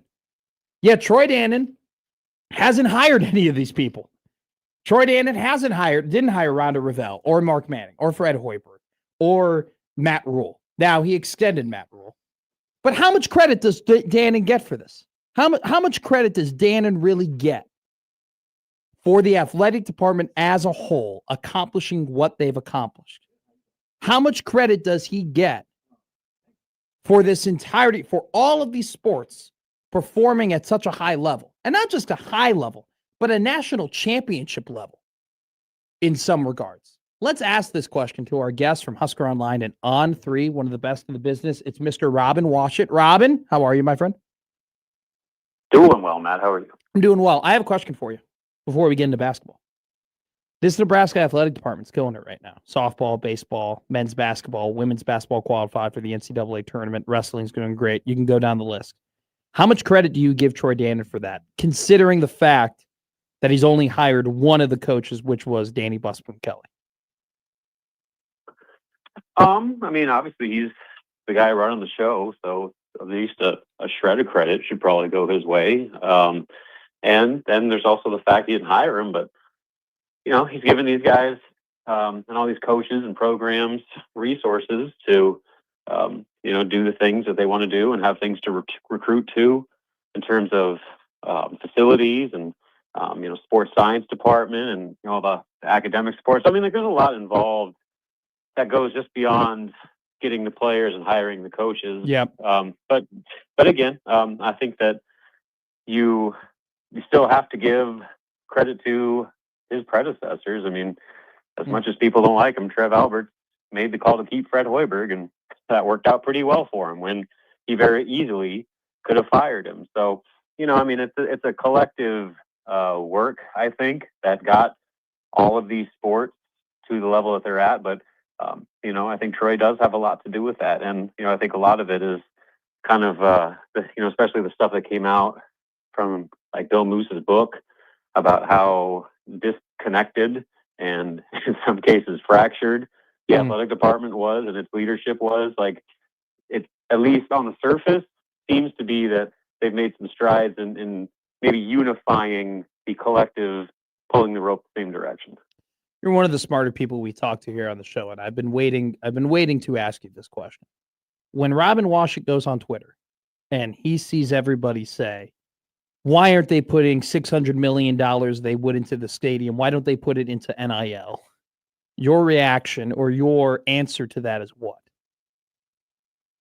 I mean, you still have to, like, technically get it approved, and sure. You know, a lot of it too is, you know, people that are donating the money, it's their decision of where they want that money to go to. And you know, there's certain donors that, you know, maybe are more interested in you know, fixing things like Memorial Stadium, and then obviously, you know, when there's you know, certain connections that donors have to certain projects getting done that might influence their decisions on how they want their money spent. And you know, there's probably some that say, why would I give that much money to, you know, NIL when the proven return on investment is so impossible to predict? Like, sure. At least with a stadium, there's a tangible thing that my money is going towards. Like, I'm going to make a better football stadium that I personally can go to and enjoy, where, you know, say, hey, program X, here's Y amount of dollars.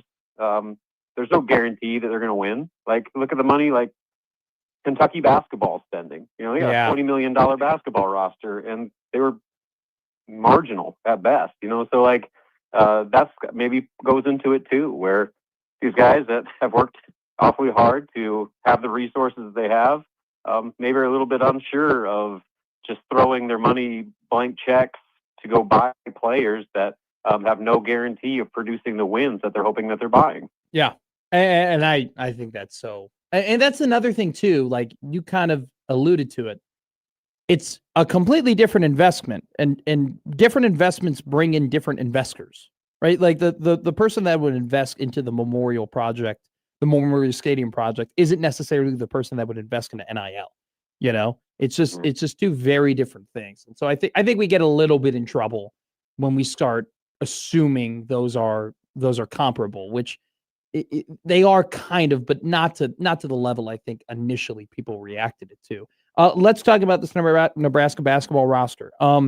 Before I'm gonna do the stereotypical give me a grade, but I want to hear your opinion on it. But before I do that, is there anyone in the pipeline here that Nebraska basketball could be adding to the roster before they're officially done in the transfer portal? They've added 4 players so far. Is there a 5th guy in the works here?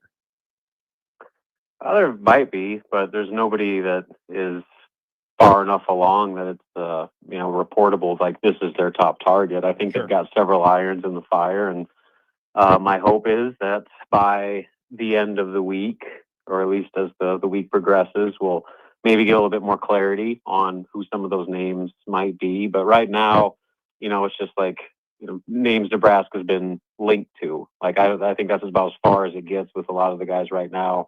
I wouldn't say anybody's like eminent or there's like any clear like number one target on the board. And that's, again, it's not to say there isn't one. I just don't know about it. And I don't think anybody outside of the coach's office knows what that list looks like. So it's literally a day-to-day situation as far as everybody outside of Nebraska basketball is concerned. But at this point, there are no like surefire, this is, the new number one on their wish list. And hopefully, like I said, within the next few days, we maybe get a little bit more crumbs of hints as to who those guys potentially might be. You go back and you look at Nebraska's transfer portal haul from 2 years ago, where they were once again trying to replace Jamarcus Lawrence and Rink Mask. They went ahead and they got Berke, Braxton Mia, Raleigh Wooster, Connor Sejan, and Gavin Griffiths. What those guys have in common is that they were all coming from Power 5 programs. Mia from Washington, Berke from UCLA, Wooster from Utah, Griffiths from Rutgers, Sejan from Wisconsin.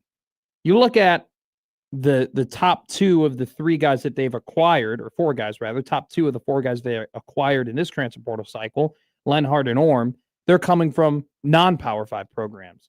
Do you think this is Fred and his staff maybe learning from mistakes or maybe switching up their strategy from seasons before? Or is it just kind of, this is a year-to-year thing?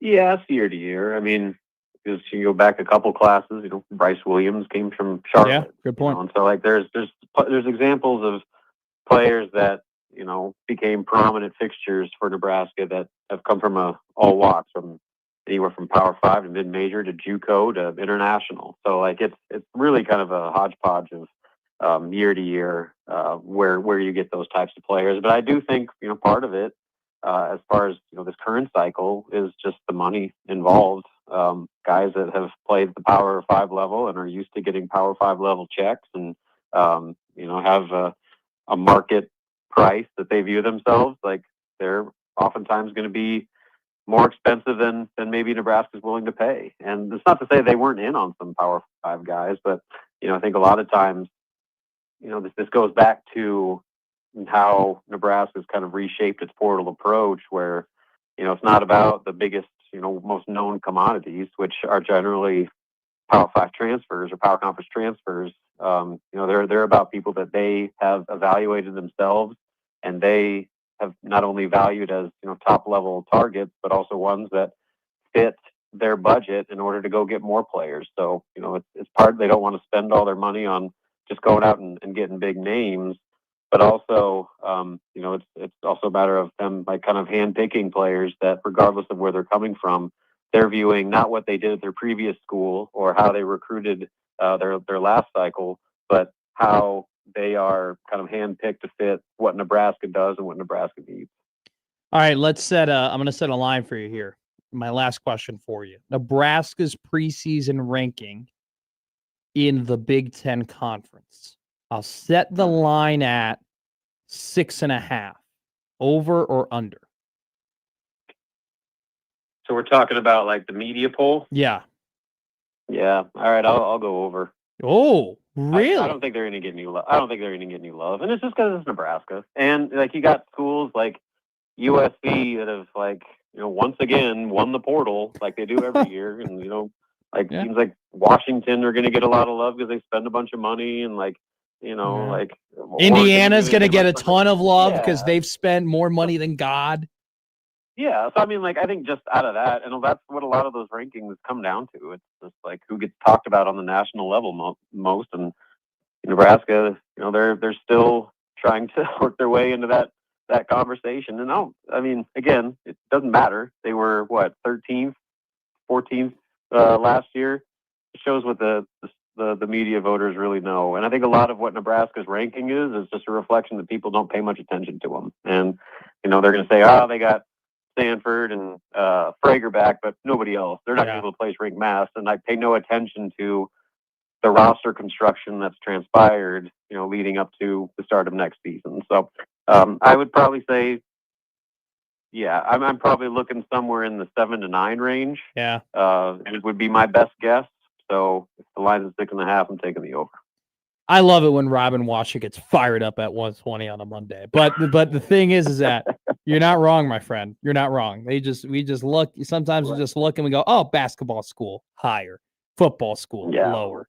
Yeah. Well, and I just know that the people that vote in those things, and I know what they value, perceptions are of Nebraska, and so it's just kind of just the way it is at this point. And honestly, if you asked Fred Hoiberg about that question, he would tell you he could not care any less. Yeah. He physically could not care less. Hey, like you said, they were picked to finish 14th. What the hell do those idiots know? Robin Washut, you are not an idiot, and you know a lot, and we appreciate you coming on the show every single Monday. We'll talk to you soon, my friend. All right, see you, man. Love that guy. What a great reporter. Called the media idiot. He, in the nicest way possible, said, I know the people who vote on that crap. They're dummies. We're no dummy here on Middays with Matt, because if we were dumb, we wouldn't tell you what to watch every night. We're going to do that next to wrap up the show here on this phenomenal Monday on the 1620 The Zone Radio Network.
Stibbs is always mile high.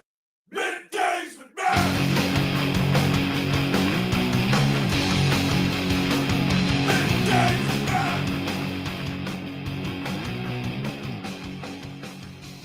Enter online at 1620thezone.com to win the following contest. George Thorogood and the Destroyers, Yachtly Cruise in Omaha on June 23rd at the Steelhouse. The Black Keys, the Young Giant, Chris Stapleton, and Burt Kreischer all are in and around the Nebraska area. From Omaha to Lincoln, go to 1620thezone.com and enter for your chance to win your way to those concerts. Josh, Odd Son, it's playoff time. What are we watching tonight? Got a trio of NBA playoff games tonight. 6 o'clock on Peacock. Raptors, Cavs, game 2. Cleveland leads 1-0. Hawks, Knicks at 7 on NBC. Knicks lead that one 1-0. And game 2 between the Wolves and the Nuggets at 9:30 on NBC. Denver leads that one 1-0. 4 NHL playoff games. Flyers, Penguins, 6 o'clock on ESPN. Philly leads that one 1-0. Ottawa, Carolina, 6:30 on ESPN2. Carolina leads that one 1-0. The Wild have a 1-0 lead. They're back in Dallas tonight to take on the Stars, 8:30 on ESPN. And game 1 between the Ducks and the Oilers at 9 o'clock on ESPN2. Baseball, the Red Sox have already beaten the Tigers today, 8-6 on Patriots Day. Nice. And the Royals host the Orioles on national TV, FS1, 6:40. First pitch tonight. And on Paramount Plus, you can watch Mark Wahlberg. Marky Mark! In Patriots Day, the retelling of the Boston Marathon bombing. Josh, what a phenomenal one. I might watch that, Mark. I've been asking for more Boston movies recently. Perfect day for a Boston movie. Perfect. Today is Patriots Day. Perfect day indeed. Can we turn on the... All right, folks, let's talk right now. I'm going to kill your bookmaker. I'm going to rip his throat out. I will blow this man out. I will step on his throat until the man chokes. Let me tell you how. Dog. Winners. Dog. Winners. Dog. Winners. Dog. Winners. Dog. Winners. I'm on a roll. Dude, you gotta love dogs. We are on a roll. We are on a roll. We are. There's some idiots making the lines in Vegas. Did they watch game 1 between Minnesota and Dallas? Did they even put their eyes on it? You're giving me Nick Foligno, Marcus Foligno, Quinn Hughes, Jesper Wallstat. He's a goalie, and his last name begins with Wall. You think I'm betting against that guy? Are you nuts? Are you out of your mind? Hadn't quite thought of it like that, but yeah. How do you bet against the goalie whose last name is Wall? You bet for him, plus 114, Minnesota Wild to take a 2-0 lead, had him back to Minneapolis in the Stanley Cup playoffs. Bring back the paint, you cowards. This is a great show of Middays. Matt, we'll see you tomorrow, Knuckleheads, here on the 1620 Zone Radio Network.